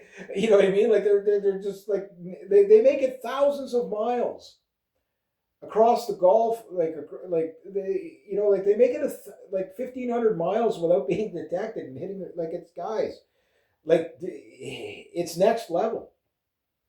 You know, people think you have to spend, just because you spend the most on your military doesn't mean it's the most effective. Bang for the buck, the Iranians are way ahead. What's an AWAC worth? You know, like how many drones is that worth? If you had to only fire three or four drones average just to hit it, maybe 30 drones, it doesn't matter. You still destroyed a target that was worth like 100 times more. You know, 1,000 times more. Like it's just fucking ridiculous. You know, like the missiles destroying, you know, $500,000. You know, like how many drones can you get for $500,000? It's a numbers game, right? And the other thing is that you know, like like Iran has been preparing for this war for a long time, right? Like this is why China hasn't invaded Taiwan. It's their war to lose. Uh, wars of choice don't always go in your favor. The thing is they've underestimated Iran as a third world Taliban style country. When we saw with the Houthis what they were capable of in 2019, I'm like, well, if the Houthis are using older Iranian and Chinese tech and North Korean tech probably, and they're that successful in the Red Sea, like there's no doubt the Iranians have better stuff. And looking at what was happening in the Ukraine with the drones there, it's like, okay, well, if that's what they're going to unleash on the Americans, when the Americans try to invade, like you're doomed. You're doomed, right? Your landing craft are probably going to be destroyed before they even touch the soil. Look, you have to bring the Tripoli might stay off the other side of the Gulf, sure, but then you have to bring all these landing craft past sea mines, speedboats. Like you'll have to bring the warships, everything. Like at warships, the first thing with those is the anti-shipping missiles. Just fire 10 to 20 missiles per ship. You'll lose the ship, and while the landing craft is sitting there unloading, these Wasp class aircraft carriers are sitting there unloading, or whatever the amphibious aircraft carriers sitting there unloading. That's when the cruise missiles are going to hit them. Like they're not even going to be moving targets. It's going to be even easier for them. Again, fire 10, 20 missiles per. You want to, like if you could bring in your entire carrier group in that, they'll slaughter the whole fucking bunch. Could you imagine losing a carrier group, those 3 landing craft, plus another, 6,000 guys, and not one of them touches soil? Because remember, there's submarines there too, like midget submarines. They're not easy to detect in those, they're quiet as fuck. They only have 2 torpedoes each, but one torpedo, let alone 2 torpedoes in the middle of the Tripoli with 2,500 people. How many people die? And the ship might sink in 15 minutes, 5 minutes, 3 minutes. Might take 2 days, right? But if they're direct hits and they break the spine, those ships will be under the waves with all those men on board going to the bottom within like a minute or two, maybe 30 seconds, 40 seconds. Just bang, like the ship never existed. Literally that fast. Just watch what happened to the Mark 48 torpedo strike on that Iranian Corvette. Okay, that thing sunk really fucking fast, and it was hit at the rear. It wasn't hit midships, and it sunk that fast. Out of 130 sailors, 80 were killed. You know what I mean? Like, most of those guys probably just got killed by the blast pressure, blasting people through the fucking corridors in the hull. The companionways just fucking getting shredded by heat vapor. You know what I mean? And then the poor bastards that survived as the thing went down. Yeah, pitch black, dark, fucking just hearing the hull crushing in, all the water rushing up at you. Yeah, you're done. You ain't getting out. That'll suck you down into the ocean so fast. You ain't getting out. And Donald Trump's about to sacrifice all these guys in the hopes that people will rally around, and then you'll get that American boomer type that, oh yeah, well we got to go fight our enemies because these guys they've attacked us. Well, like again, like everyone's like Iran's aggression. Yeah, but you attacked it. Like everybody in the world is saying this. You attacked it. Look, nobody trusts the United States to the point where, and I've been guys telling you this. Like if you're looking at what's happening in Canada, we're under light mobilization, right? We're moving guys all over the Arctic. It's heavily moving guys all over the Arctic. This spring, you're probably going to see Canadian presence in the Arctic we haven't seen since 1950, right? The 1950s during the Cold War. But we're also seeing like Sweden pretty much sending soft grippins all over the Arctic as well, including Greenland and Iceland.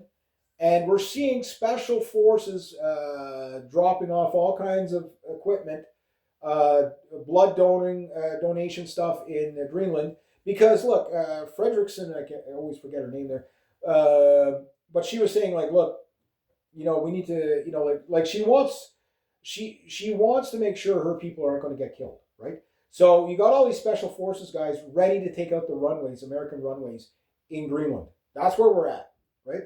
Oh yeah, but Trump was just joking. He's attacked two countries. He's got a third one on his site, like Cuba. They're already talking about a war plan for that. They're talking about a war plan for Canada. So they must have a war plan for Greenland. Oh, so it's just talk. It's just negotiate. There's no negotiation, guys. Your guy in charge is a lunatic. It's as simple as that. When he says he wants Canada as the 51st state, he's a psychopath that says, I want this, give it to me. Like, he does not want mutual trade. So when you hear all these Maple MAGAs saying, well, Carney's just making the situation worse. No, Carney has already went to the table. You don't have to like the guy, but he's went to the table. He says, look, we're willing to talk. We're willing to negotiate. Here's, whatever. We're ready to go. And Trump has called it off twice, right? And it's been like it's up to Trump to say yes. Well, let's have trade talks again. So you get all these like conservative opposition guys going down to do these PR things in the States. Well, okay, fine, I get all that, but you have to understand it's the Trump administration hates Canada. They want to kill us. They want to kill the Cubans. They want to kill the Iranians. They want to kill the people in Greenland. They want to kill us, right? Like it is what it is. They're not going to say it exactly like that. Lindsey Graham pretty much said that. You don't support Israel. We're going to hit you. We're going to destroy you. And he said that directly to Canada. Again, he said the quiet part out loud. Trump says the quiet part out loud. Yeah, we're not going to use military force yet. Yeah, we are not going to kill the white people. At least not for now. I can't promise the future. Like the guy in South Africa, right? That's what Trump is doing. And right now he's distracted by, again, he does have a short attention span. So I don't know how much longer. Like he's going to declare victory and pull everybody out after the major disaster of putting boots on. Like he's doubling down in such a way that is going to destroy the U.S. military. Like this is worse than Vietnam. Like this is going to be the Bay of Pigs on steroids. Because, and you're going to have your Lutnick type guys and all that. Well, if these guys do this, we're going to hit them even harder. Okay, it's the Moon Over Parador movie. If you've ever watched it, if there's a movie every one of my subscribers needs to watch, it's Moon Over Parador. Trump is playing the Raul Julian part. If you do this, I'm going to rip your head off. I'm going to do this. I'm going to do that, and I'll kill you, and I'll bring you back to life and kill you again. Whatever. And it's all just whatever. Like the Iranians, okay. You threaten us, you attack us, and then you threaten us more. You know what I mean? Like it makes no sense. Like, are we at war or not? The epic Fury failure. So if they're going to use these A-10s to do strikes over Tehran, you're going to see, and when these pilots get shot down over Iran, the Iranian people are going to fucking brutalize them. And rightfully so. You're killing their women and children, right? This is not when you hear Trump and Netanyahu saying, oh, well, we want the Iranian people to be free, and they want to kill the Iranian people. They don't want this war to end. They know it's a quagmire.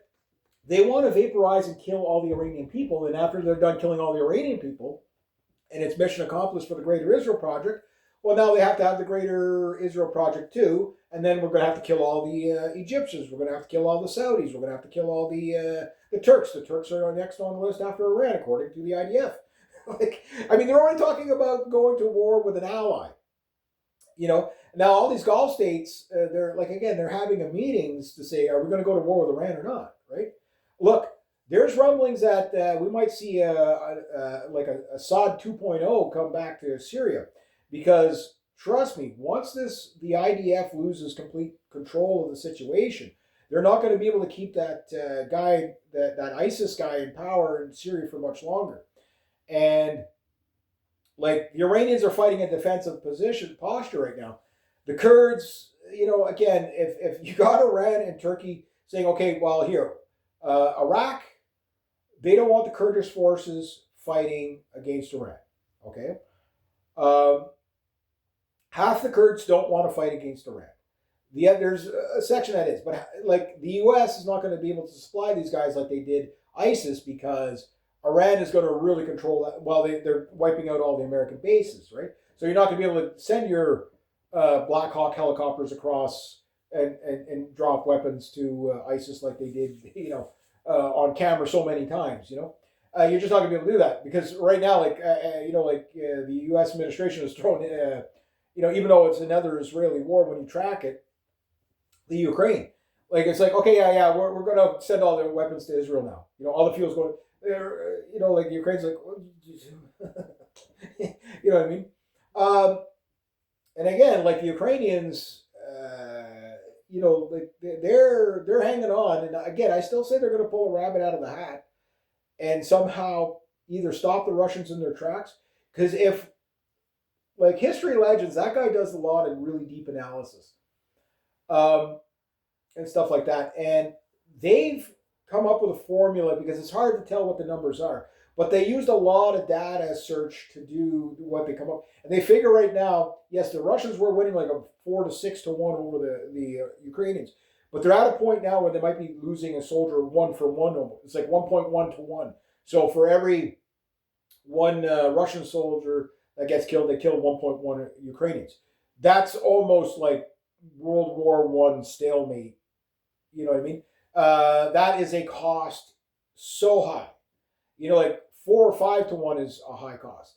Like if you take North Korea, for example, Canada, the US, Australia, whatever, we were killing the North Koreans 15 to 1, mostly through artillery, right? And yeah, that, World War II was probably about 4 to 1. You know what I mean? Like, it was crazy. I don't know what it was with the US and the Japanese. You can go look at it. But it was probably pretty high with the Japanese because the Japanese would sacrifice themselves a lot more. The Soviets were probably losing, 2 or 4 to 1 against the Germans. You know what I mean? Like the Soviets lost the most, right? Out of World War II, they lost more. They lost like 26 million people. It's, like that is a fucking hit, especially when you think about the size of the country at what there was there. That was probably half their population at the time, or a quarter of their population at the time. It's ridiculous. I think they're like 100 to 130 million people now. Yeah, so we're going to see some shock and awe that will actually shock and awe Americans. Because again, like when the big boots on the ground hit, and again, the argument is it's not really boots on the ground because it's an Iranian island. Okay. So if the Chinese land on Hawaii, okay, or Vancouver Island, okay, it's not really boots on the ground, or the Alaska Peninsula, it's not really boots on the ground. Is that the argument they're trying to make? Yes, the stupid MAGA people will fucking fall for that because it's not really. Why did they hit us? We weren't really on their territory. It's their fucking territory. If it's their island, it's their island. You know what I mean? Okay, the Russians land in Wales. Okay, that's not the UK. Like, are you fucking kidding me? Like, where do these people, and these people talk as if they've got the know. You know what I mean? They talk as if they know. You know what I mean? It's like, oh no, I got the real, short and skinny on. It's like the Iranians are not going, like they never take in what their opponent's going to do, right? It's like, look, if that's what, maybe the U.S. has to be taken down a peg to fucking smarten up. I don't know. They're definitely not the world heroes. Like, we are living the opening scene of Team America in real life. This is fucking ridiculous, right? And again, everybody on the planet that's not American is saying, no, we're doing this for Israel, other than the Israelis, right? So everybody knows. Everybody knows. It's just, what you have to watch out for is the Arab Spring 2.0. Because the Gulf states, look, they have to consider this. If Iran keeps hitting them, their populace is going to uprise, right? If they kick the Americans out and tell Israel to fuck its couch, the Americans can make trouble for them, okay? If they say, okay, well, we're going to defend our territory and we're going to jump in on these attacks and it'll be basically a regional war with all the Gulf states against Iran, they start taking losses and whatever, and then Iran starts hitting them really fucking heavy, they lose again. And on top of that, they'd probably get an Arab Spring for all the people that are, Iranian sympathizers, because I'm pretty sure the Arabs, the Muslim Arabs, are going to side with their people first, but they're going to side with probably the Iranians before they side with the Israelis, right? Like tell me I'm wrong on this one. So like all these Gulf state guys, like they don't know what to do. Like, how do we tap out without getting killed? I don't think you can. You made your bed. You made a deal with the devil. You know what I mean? Two devils. You know what I mean? Like the Americans were there for Israel. You knew they were there for Israel. They were never there with these bases to protect you. They were there to protect Israel.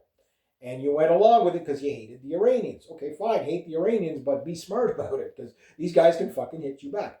Iran will, I'm predicting it now, even if they nuke Iran, it doesn't matter. They are going to control the region. This war is going to go on for decades. The American angle of it is probably going to go on for a few more months. Once Trump is taken out, again, at this point, like, they're not going to let him live to the end of his presidency. I don't think he makes the end of the summer. I really don't. I'm not calling for any violence against Trump. I'm just saying, right now, if you listen to veteran after veteran after veteran and how pissed they are, people that voted for this man, the betrayal of the American people, their image, their on the world stage, their economy, the betrayal of the farmers, the betrayal of everybody that voted for Trump, for no new wars, all that, all these veterans. And then when we see thousands and thousands of people slaughtered and maimed, and Trump out there lying how they're winning, how they got all this, hit all these targets or whatever, and the Iranians are still doing the heaviest barrage. And again, the Iranian barrages are starting to click up. They went like this on night one, and then you watch it, okay, it goes down, and it goes like this, and you're seeing it come up. The drone strikes are coming up, everything. They're doing a measured response, right? You hit them, they hit you this back this much harder. But they're hitting stuff that means something to the war effort. When you take out again, you blind the radars, you can't see, you can't fight. When you can't detect what's coming in, again, trust me, I think the next Su-24 Iranian excursions, bomber excursions, they're going to hit their targets. They might not survive the engagement. But if they made it 2 minutes out after those other radars were taken out, now it's just a matter of taking out the AWACS on the ground, because these things are going to, they're going to need maintenance. And if you keep flying them back to Europe, and then they're out of theater so far, and then you got to wait for the parts to get there.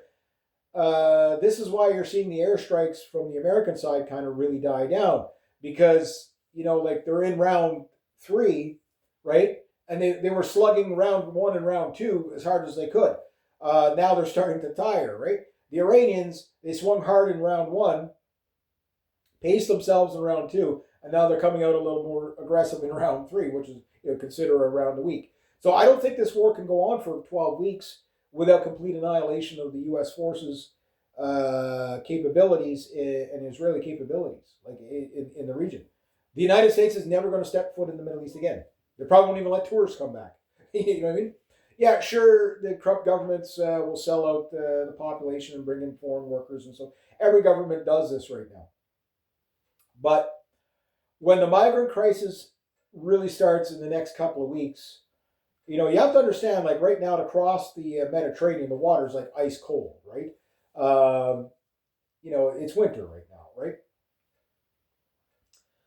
And as soon as those waters are warm, you're talking about probably 1 million people per week going into Europe. This is going to basically, you're going to see a lot of uprisings and a lot of violence. I'm not calling for it. I just don't see how it doesn't happen. And this idea that we're going to take them all here in Canada for, these poor refugees. No, people are going to be saying, okay, let's use our militaries against Israel once and for all. We'll hold off the Americans. The Americans, again, they're about to go to war with about 45 different countries. Look, the fact that they're bringing in blood supplies, to Greenland, to be prepared for casualties, right? And the fact that they're bringing in, ordnance to take out runways so the U.S. can't land there. That means, look, my hunch is you probably got some. They're probably Democratic, not because I'm saying Democrats are better, but just because they hate Trump. You probably got some Democrat generals that are leaking intel to like Greenland. I mean, just look at the posture of this lady. She is very, very fucking terrified. And it's like, oh well, she's just a liberal, she's a Trump derangement syndrome, whatever.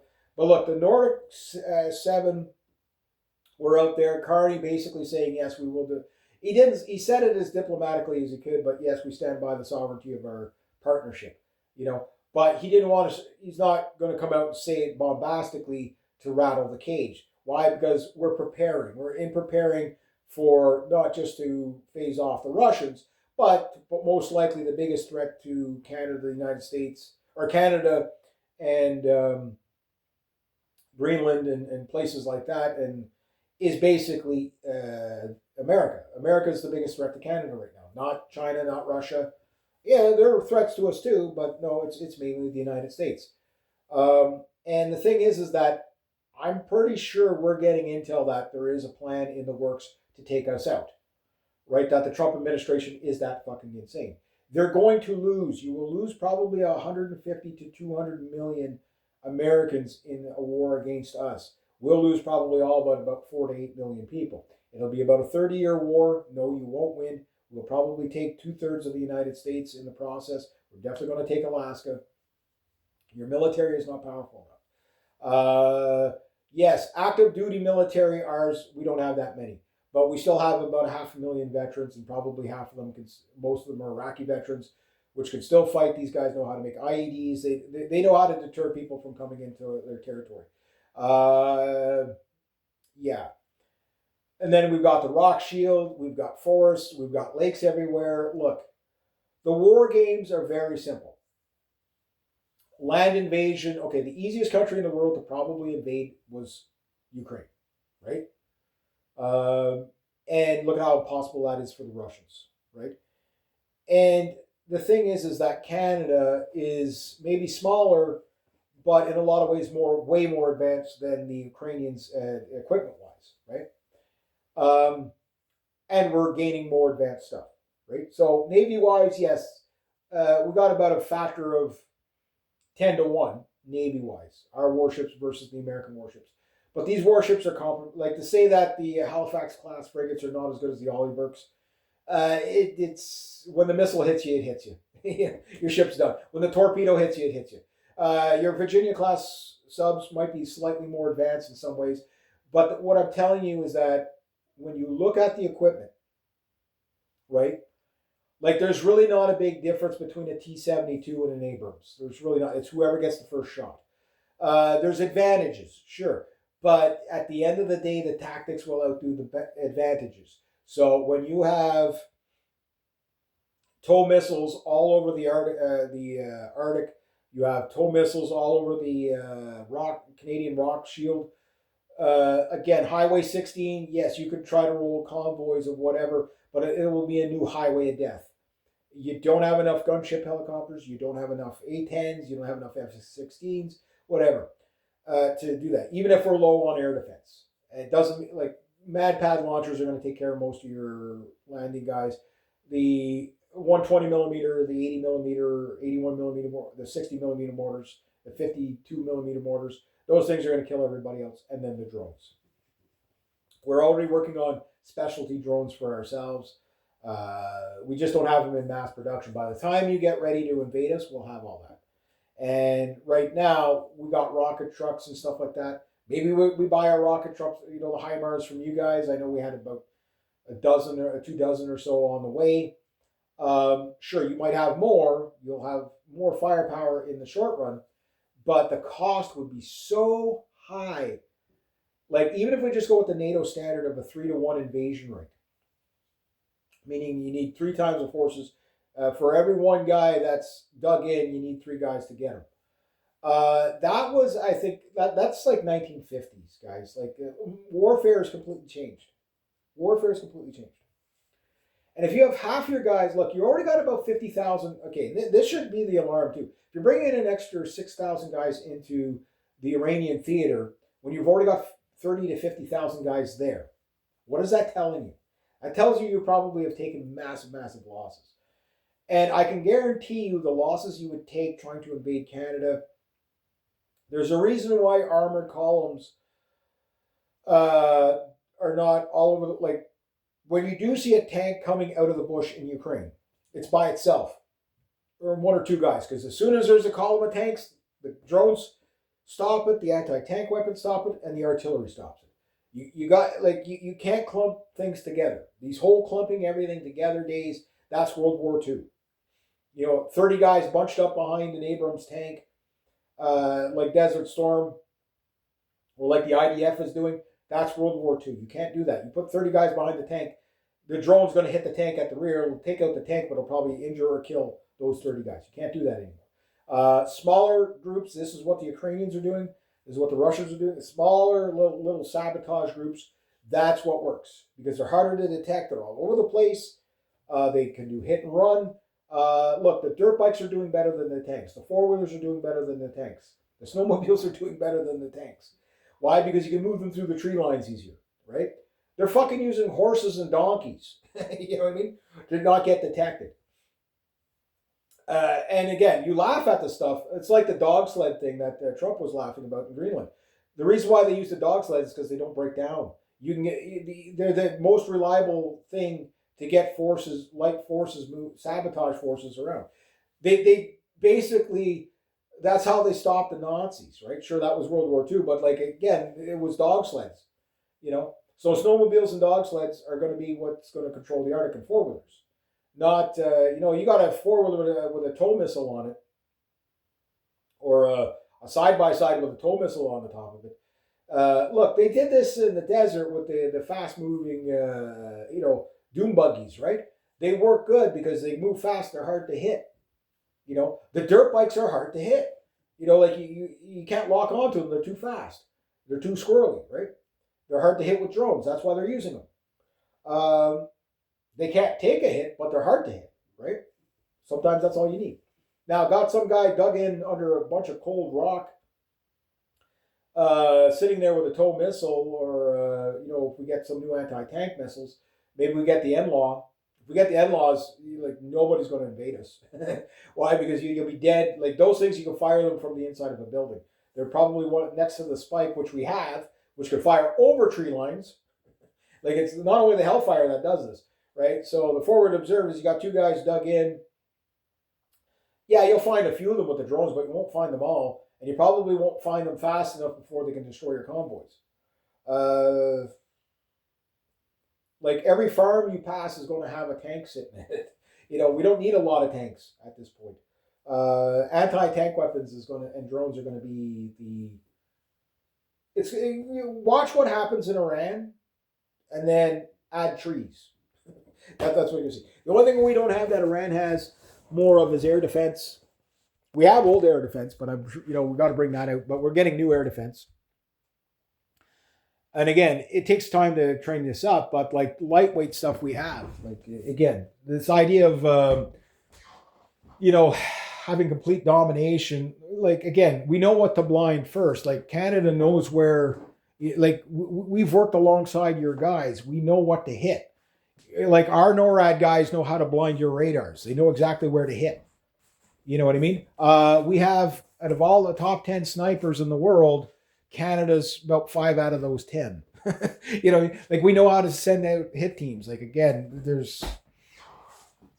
it's something that nobody wants to do, but Trump is calling for it. You know what I mean? And you say, well, you're just falling for the propaganda. No. This man is showing and displaying. And again, when you look at the militaries are not going to move on fake news. Okay. Now, I'm not saying it's an absolute done deal, but Trump needs a win. He had the Maduro raid, and that was a win, right? And that made him back off. But you have to understand, the Venezuelans, they're not done yet. Like, they're doing stuff to basically find out who sold out Maduro. They're getting those guys. There's protests against America in the streets. You're not going to be able to keep that free oil. It doesn't matter. Or Israel's not going to be able to keep that free oil because that's where the oil is going from Venezuela. It's not, you haven't seen a drop of it in the States. It's going to, that they stole that oil as an oil supply to cut off China, but also to supply Israel when Israel starts hitting the oil refineries, right? Iran starts hitting the oil refineries. So it backfired. It's not going to work. But yeah, you reap what you sow. But no, I'm thinking there's military intelligence that's telling our guys, because if you look at Carney's posture and the way he's choosing his words, the way he's jumping in on this Nordic alliance stuff, yes, he's still pandering in the sense that, oh, we're a part of NATO and everybody's friends, blah blah blah. But when you listen to him talk about the important stuff, he doesn't say the quiet part out loud.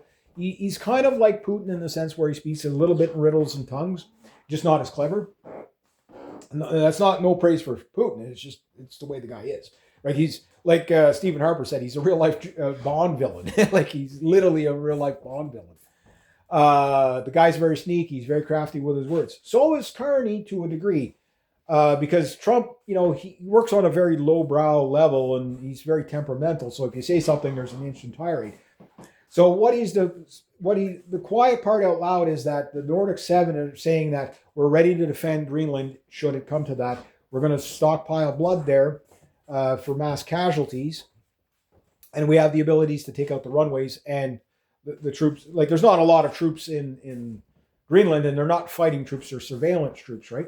But if they have to take over that surveillance, they might have to destroy that whole complex and compound, which would, be bad, right? So this is what's going on. So the fact that you can tell just the nervousness in the voice of Frederick when she asked Carney, like, will you come to our aid? Will you help us? If somebody violates our sovereignty, we know who we're talking about, right?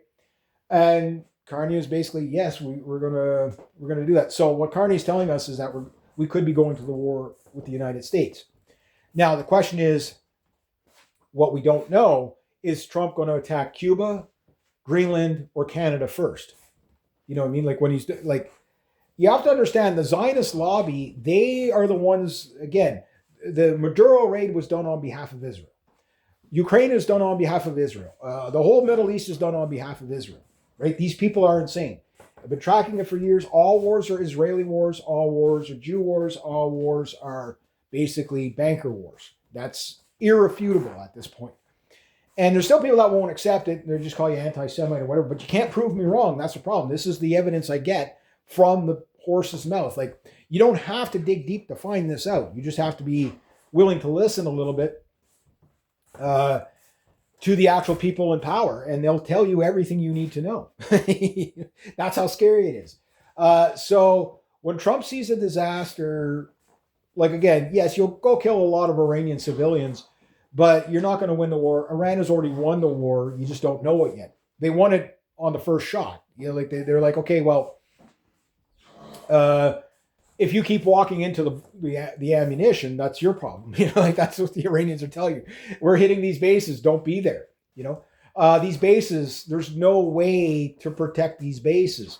The air defense systems cannot protect the bases. Almost all the Middle East air defense systems, maybe not all of them, there's a lot of them there, but they're getting like all the primary ones, like the THAAD,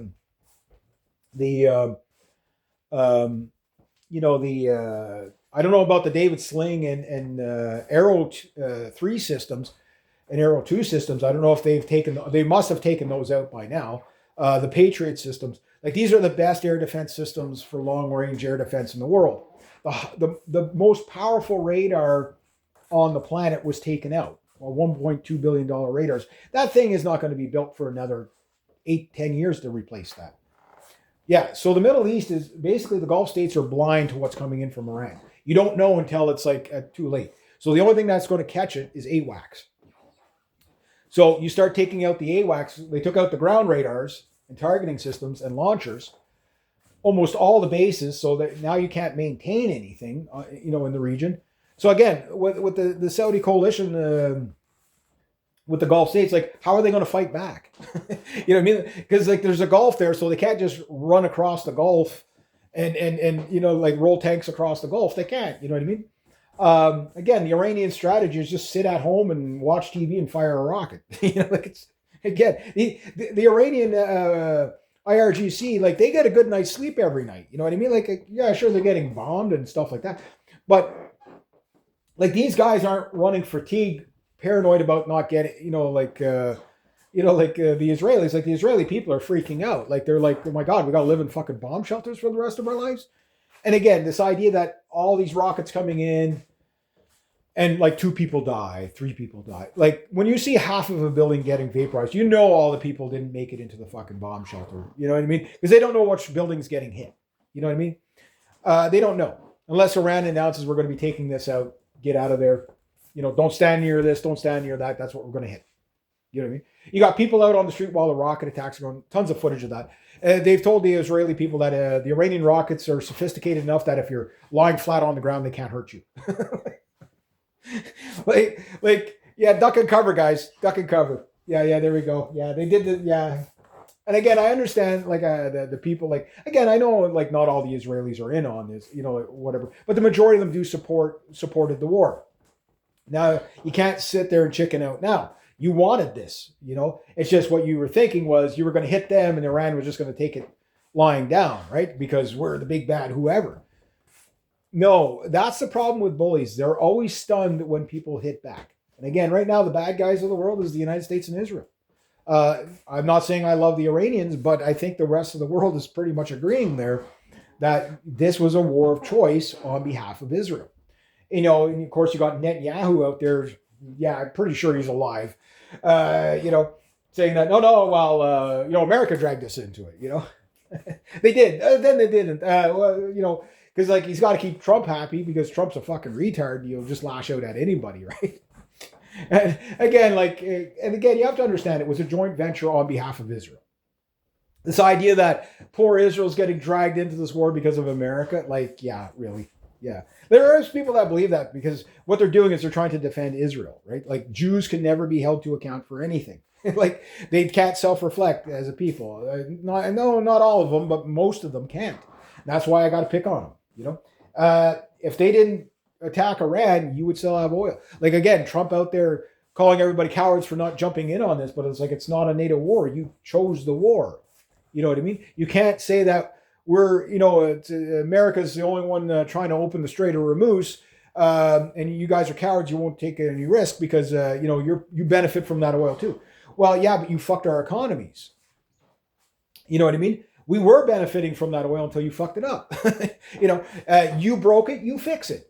This idea that everybody has to come and die for America and Israel, no, those days are over. And that's a good thing. That's a good thing. It's even going to be a good thing for Americans long term. It's just the problem is America's about to go through a 30 to 50 year decline, the likes they've never seen. Picture like every year the Great Depression doubled. That's what's going to happen to the United States. The isolation that's about to happen to you guys, like again, it's a done deal. Like it's everybody's running away. Now, mind you, this was all planned, for the pivot to Asia. Will China become the world's leader? Everything? No, because I think Iran is fucked that plan so bad because like the Israelis are never going to be able to rebuild. Hezbollah is going to, like the Iranians are going to give Hezbollah Israel. Guys, the Israelis are in complete disarray. They've lost half their leadership. Yes, the Iranians have lost a lot of leadership, but there's so much of a hydra there. The next guy already knows what to do. Where the Israeli, it's like, I'm the guy that's in charge, and when you kill him, everybody's like, okay, now what do we do? So yeah, you have a junta government running Israel right now because, sure, Netanyahu's still in charge, but like they're all in disarray because as soon as they get together anywhere in any of the intelligence places, they get hit by rockets, right? They're not going to tell you that, but it is leaking out. You know what I mean? So again, to what level, we don't know. But what I'm telling you, even if every IDF guy was safe and all the Mossad guys were safe, your cities are turning to rubble. You know what I mean? Like your Tel Aviv, Jerusalem, I heard a missile landed at the Welling Wall the other day. So like, you know what I mean? Like, guys, it's everywhere. Like they're going to fucking flatten Israel. It's going to be a weird day, but we're going to get a day. And I guess what they're going to do is they've put a rocket in the yard of the Dimona nuclear plant, but a small rocket, just to say, yeah, we can hit it. They clearly weren't trying to hit it, or they would have set something bigger or barrage, right? Like the Iranians still have the ability to overwhelm a system. What I'm thinking, like when you see the die downs, everybody's like, "Oh, they're running out. Oh, that's it. They're almost out." It's like, no, they've ran out of targets. They've got to retarget. What I'm thinking you're going to see next is a massive push by Hezbollah to encircle Israel completely. And then you're going to see Hamas being also, suddenly they're all going to have like the state-of-the-art anti-tank weapons. And they're going to fight their way into Israel and kill everybody. Like it's like, this is what's going to happen. Now, mind you, the Zionists want this because if they can kill like I say, Netanyahu's probably not even in Israel anymore. Like he's not going to stay in Israel. He's going to start the fight, but he's going to go somewhere. He's probably in New York or someplace like that, pretending to be in Israel, right? Because that's these Zionists. Like they need to destroy Israel for the biblical things. To get the third Temple Mount, they have to destroy the third Temple Mount, right? That's biblical prophecy. Oh, I don't believe in that. It's not what you believe. It's what the insane people in power believe. I can't stress that enough. But anyway, I'm going to leave that about that because I got other things I want to do today. I think I got to work tomorrow. Oh, yeah. Well, I'll tell you in another video, but I may have found the car. So anyway. Yeah, I'll leave it at that. We'll see what tomorrow brings, but crazy. I pray for these poor bastards that are going to be slaughtered. Like, if they pull this one off and are able to use a bunch of A-10s and Apaches and whatever, and, you know, push back the Iranians, I don't know how they're going to do it, because the Iranians are going to, again, they're going to blind you. Like, yeah, we're going to bring in the Spectre gunship AC-130 again. I don't think that thing's going to last long in the theater. Remember, those things could shoot and they were impressive, but the Iranians and the Iraqis and the Iraqis, the Libyans and the Afghanis couldn't shoot back at it. The Iranians can. You know what I mean? Like, so, yeah, I don't think you're going to see the shock and awe of Iraq. Well, you're going to see the shock and awe, but you're going to see shock and awe in a very Bay of Pigs 2.0 on biblical scale. Like, you know, like to see like 5,000 people killed in like a day or two is going to be, because again, those landing craft aren't getting near Iran without getting an anti-shipping missile up the wazoo, right? Or in the face, basically. Or torpedo. Like, so even if you bring in the whole carrier group to support these landing craft, you could lose the whole carrier group in one shot. That is going to be a massive wake-up call. And this idea of rally around the flag, it's just pointless at that point. The only options that the Americans will have will be nukes. Because at that point, once the Iranians sink the aircraft carriers, then it's lights out for Israel. They're going to take out they'll probably take out the Dimona nuclear power plant, which then you might as well say that's the death of the Israelis, you know, because they don't have a lot of power generation there. They have some, but not a lot, right? Once they take out all the power, like, you know, you got to think of what the Americans and the Israelis have done, like to the Syrians, where knocking out their power in the desert, right? Taking out their water plants. Think of what they did to Libya, hitting the food supplies, all that stuff, right? Well, that's not going to happen to Israel, right? So 3 minutes without air, the average person dies. 3 days without water, the average person dies. 3 weeks without food, the average person dies. So you're probably about to see half the Jewish population on the planet get killed, possibly in the next week or two. Like it is biblical. It is biblical. That's all I can say. And it's the hand being forced. These people are insane. And the blowback from that, I think, again, we're going to enter an era of a purging of elites. I'm not calling for it. So if you're an intelligence guy watching this, you can call me hateful, whatever, but I just take heed of the warning and kind of think about, okay, well, what's the most likely when people see $30 gallon gas? I'll never get to that. Guys, it's going up about 30 cents a week. You know, 3 weeks in. You know what I mean? Like you tell me, you're 10 to 30 cents a week. per gallon. So like, I mean, you tell me, like you're over $6 a gallon, $7 a gallon, some places in the States, right? Yeah, that's affecting food. That's affecting everything. People are going to riot. One last thing, Cameron McGregor, where he disagrees with a lot of people is everybody's like, well, people are going to like everything's going to be unveiled and they're going to be politically aware of what's going. No, it's not how it's working. Where he's correct 100% is no, people will emotionally respond. Like they don't care how many Americans die. Like Americans don't really care how many Americans die over overseas. Half of them don't even know where Iran is, right? More than half. Like, no offense to my American audience, but you guys are horrible with geography. That's why I keep the map in the background for you guys. And it's like, yeah, you guys are the worst at geography overall. Some of you guys are pretty good, but most of you guys are horrible, right? That's always been a known thing. But the thing is most Americans don't care. They literally don't care. They don't even know where Iran is, right? As long as they can watch their football game, buy a case of beer and put gas in the tank or whatever, they don't care. But when they can't feed their kids, when they can't afford to go to the ball game, when they can't afford to put gas in their vehicles, they riot, right? And that's what you're going to get. So this idea of, well, we'll just have a draft and any coward draft dodger will put in jail. Yeah, you're going to have a civil war before never mind. The draft dodgers are going to be the enemy forces you're going to be shooting at. Or shooting at you. So yes, there is going to be a decapitation strike of some sort in the States. I don't know if it'll be done by the Iranians. I can't see why they wouldn't. If you nuke them, they're going to kill everybody. Why? Because again, these are the people causing the problems, right? So I think every Congress member, every politician in the States, I'm not making any threats, but I don't see how they're not on a hit list of some sort, particularly the Trump administration. Now, a lot of people are like, okay, yeah, but if we could get the Democrats in, this will all go away. Look, Trump was just the one crazy enough to do what the others didn't. So like I say, like Obama, he took it to a level. George Bush took it to a level. George Bush probably did more, but George Bush Sr. was, as much as a weasel, slimy, evil cocksucker, I hope he's burning in hell too.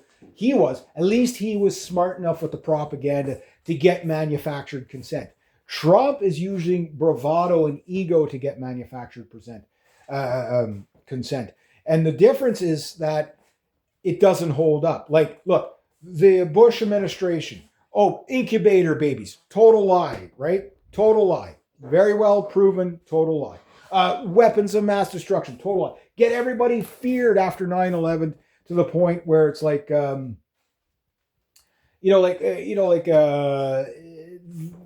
this whole, like the whole reason why the United States armed ISIS and Al Qaeda and Al Nusra Front, the Free Syrian Army and all that, is because they couldn't do a draft. They couldn't get the military to go along without getting major revolts. The same reason why you're seeing even active duty U.S. soldiers call out this war as a bullshit war for now, right? Some of them are losing their jobs, some of them are going to jail, whatever. That's only going to happen so long until you get a resistance group where it's like, okay, well, look, we're looking at our Constitution and it's, enemies foreign and domestic. Well, Israel's the foreign one. Our government is the domestic one, right? And people have already drawn that conclusion. How dare you say that? You're extremist. No, I'm just pointing out the obvious. I'm not calling for any of it. Like, even if I don't say anything, it's all going to happen anyway. Why? You reap what you sow. So yes, you're going to get active duty law enforcement, military starting to, again, watch for assassinations in the States. People are very, very angry. People are very, very fed up. And it's not just in the States. It's going to be global. I've been telling you about this. When they murdered Muammar Gaddafi, okay, the death of Muammar Gaddafi was the future of the world elites. I've been saying that steadily since 2009, 2010 when they killed him, right? And the reason why I've been saying that is because these people are so insane. Okay, yes, you have your loyalists that'll go die for Trump or Israel just because they said so, whatever. Yes, you have retards like that. There's nothing you can do about it. Right? And if we're lucky, most of them will get wiped out on the beaches of Cog Island, and then we don't have to deal with them in the future doing stupid stuff, right? But the thing is that it's there. But most people don't want that. They want their ball game. They want their kids to grow up safe. They want stable food prices. They want stable jobs. They want they do not want what that, and they are going to have that emotional reaction in such fever of a pitchfork revolution. And when the pitchfork revolution gets here, there is no nation that can withstand a true public uprising. And the problem with that is they always try to get it with a color revolution. They did it with Occupy Wall Street. They'll do, all these color revolution type stuff. They did it on the Maidan, with the right sector guys to overthrow, again, Mossad guys were teaching them how to overthrow Yakovich. And they get you into all this trouble, right? But there's certain groups you just can't get ahead of. They got the Ron Paul revolution, turned it into something else, right? And it backfired. Ron Paul revolution turned into the alt-right, right? Because people saw through the bullshit. Not that Ron Paul was bullshit, but that, like this, big tent, we'll just pretend that we're the good guys and constitutionalists and all that, but we're going to still break the law, and talking about the government, still going to break the law and take us into this war and that war and whatever, right? And make them think they're an actual resistance. Well, that failed, okay? So then MAGA was born out of that, right? Out of the death of the alt-right, right? Because the alt-right wasn't big enough tent. We had to dilute it with all this, and again, it always comes back to the same people, Steen, Steins, and Bergs. And then the MAGA, okay, that's good, it's great, it's doing everything. Okay, now we got MAGA in power. Let's change MAGA to MIGA, make Israel great again, and fuck the American people who once again have been lied to. And again, if you look at what the MAGA people were asking for, okay, the government is doing the exact opposite. More war. A war that you can't possibly win. Even with nukes, you can't win it. Like, you could kill half the Iranian population with a few nuclear strikes, but you'll have the world, even if you could kill every Iranian on behalf of Israel, every Muslim around the world is going to rise up against that in the day of reckoning, right? So again, watch for terrorist attacks everywhere you go. Keep your head on a swivel. Watch out for peace trucks. Look, if you're a Jewish person, I don't know what to tell you, but you're going to be targeted by Muslims big time. If you can't see this coming, there's no, okay, let's just hold hand and we think and we believe, like Martin Luther King stuff like that. No, it's tribal now. Like, you guys fucked that up. You fucked it up for yourselves so badly. Wish you luck, but no, like the House of Islam is going to rise up against that. The Christian Crusader, well, they're not, number one, because they're not real Christians. They're evangelicals, right? They're Zionists. They're not Christians. There's no Christians that are going to come to the aid of Israel.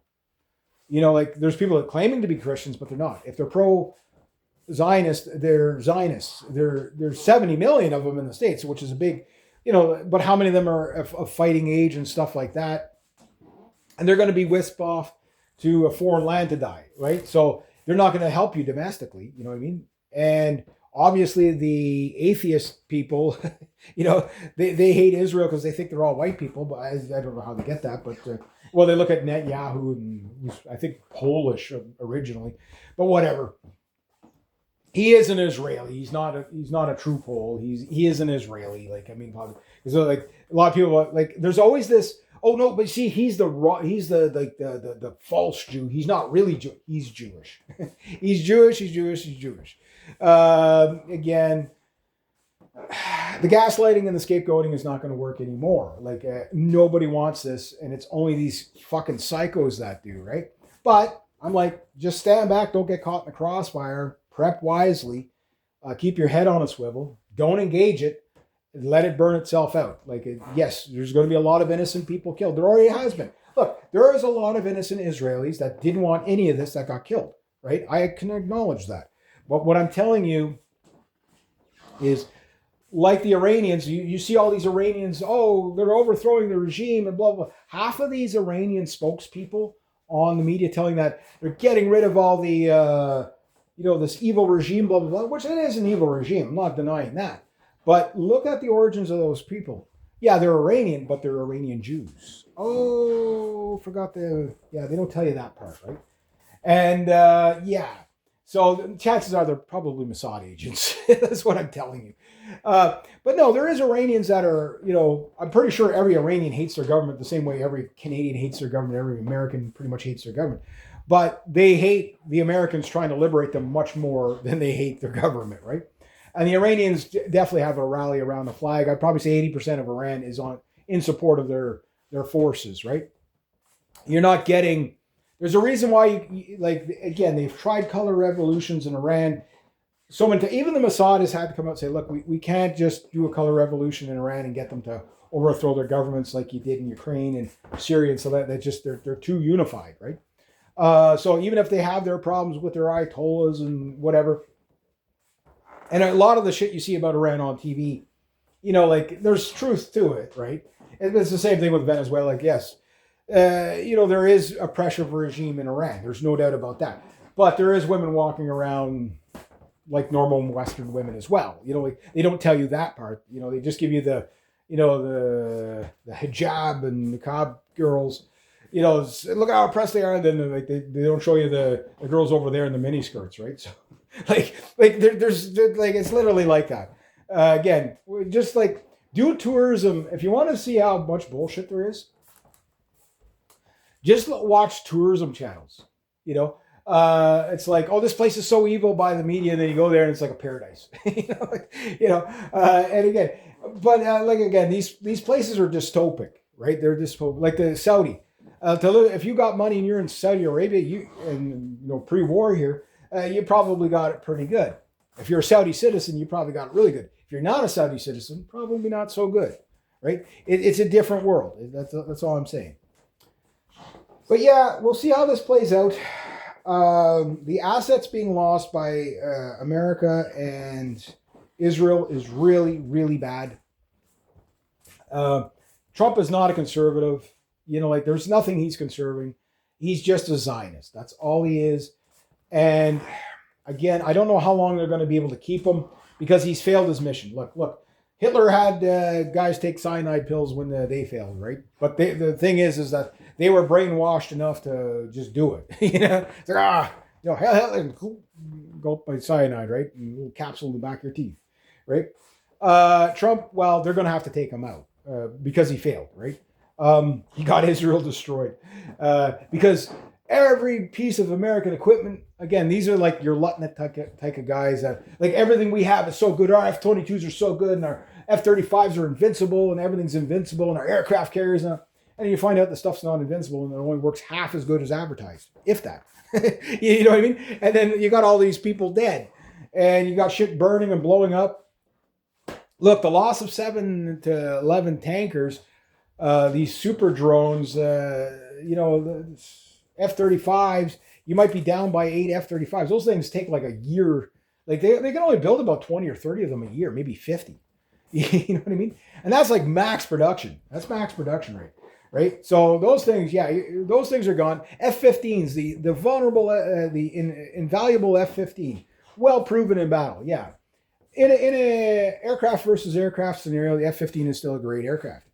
Against air defenses, not so much. You know what I mean? There's just no stealthy part of an F-15, right? It's just, you have to either rely on long-range weapons, which means you don't have air superiority. You're not flying directly over the country. Iraq had air superiority. You could fly F-15s and A-10s all day over the country. You could fly A-10s at 50 feet over the country and not get shot down, right? Because there wasn't really that much defense, even though Saddam had a lot of stuff. Most of that stuff was sitting there with tanks sitting with no engines or no fuel in them. Yeah, that's why it was so easy to destroy the stuff. You only had a handful of stuff that worked. And you only had a handful of guys that knew how to operate the stuff. And you only had a handful of guys that operate the stuff with skill. So geez, how did Iraq get it? Iraq had a huge, it had 15,000 armored vehicles. Most of them got taken out by A-10s sitting in parking lots, right? Why? Because the stuff just wasn't getting used. The Scud launchers, those things were used. But again, at the time, the air defense systems weren't good enough against the Americans, right? The Iranians understood that air defense, you don't fight aircraft to aircraft. You fight air defense almost impossible to detect on the ground. At 20,000 feet, you're not going to detect an SA2, you know what I mean, or an S300 or whatever domestic, the Gap flies or whatever domestic. Maybe they got a Panzer S1 systems there now. I don't know. Who knows what the Iranians have down there? But you're definitely not going to get their long range stuff. You might get some of their older radars and stuff like that, but again, very little of that has been hit.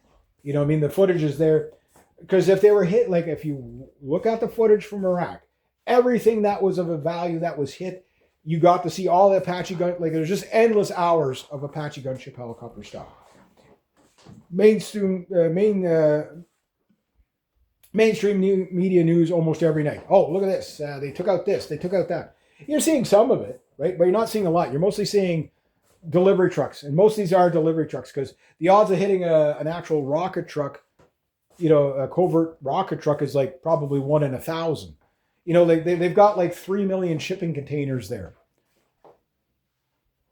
Maybe 10% of them have rockets in them.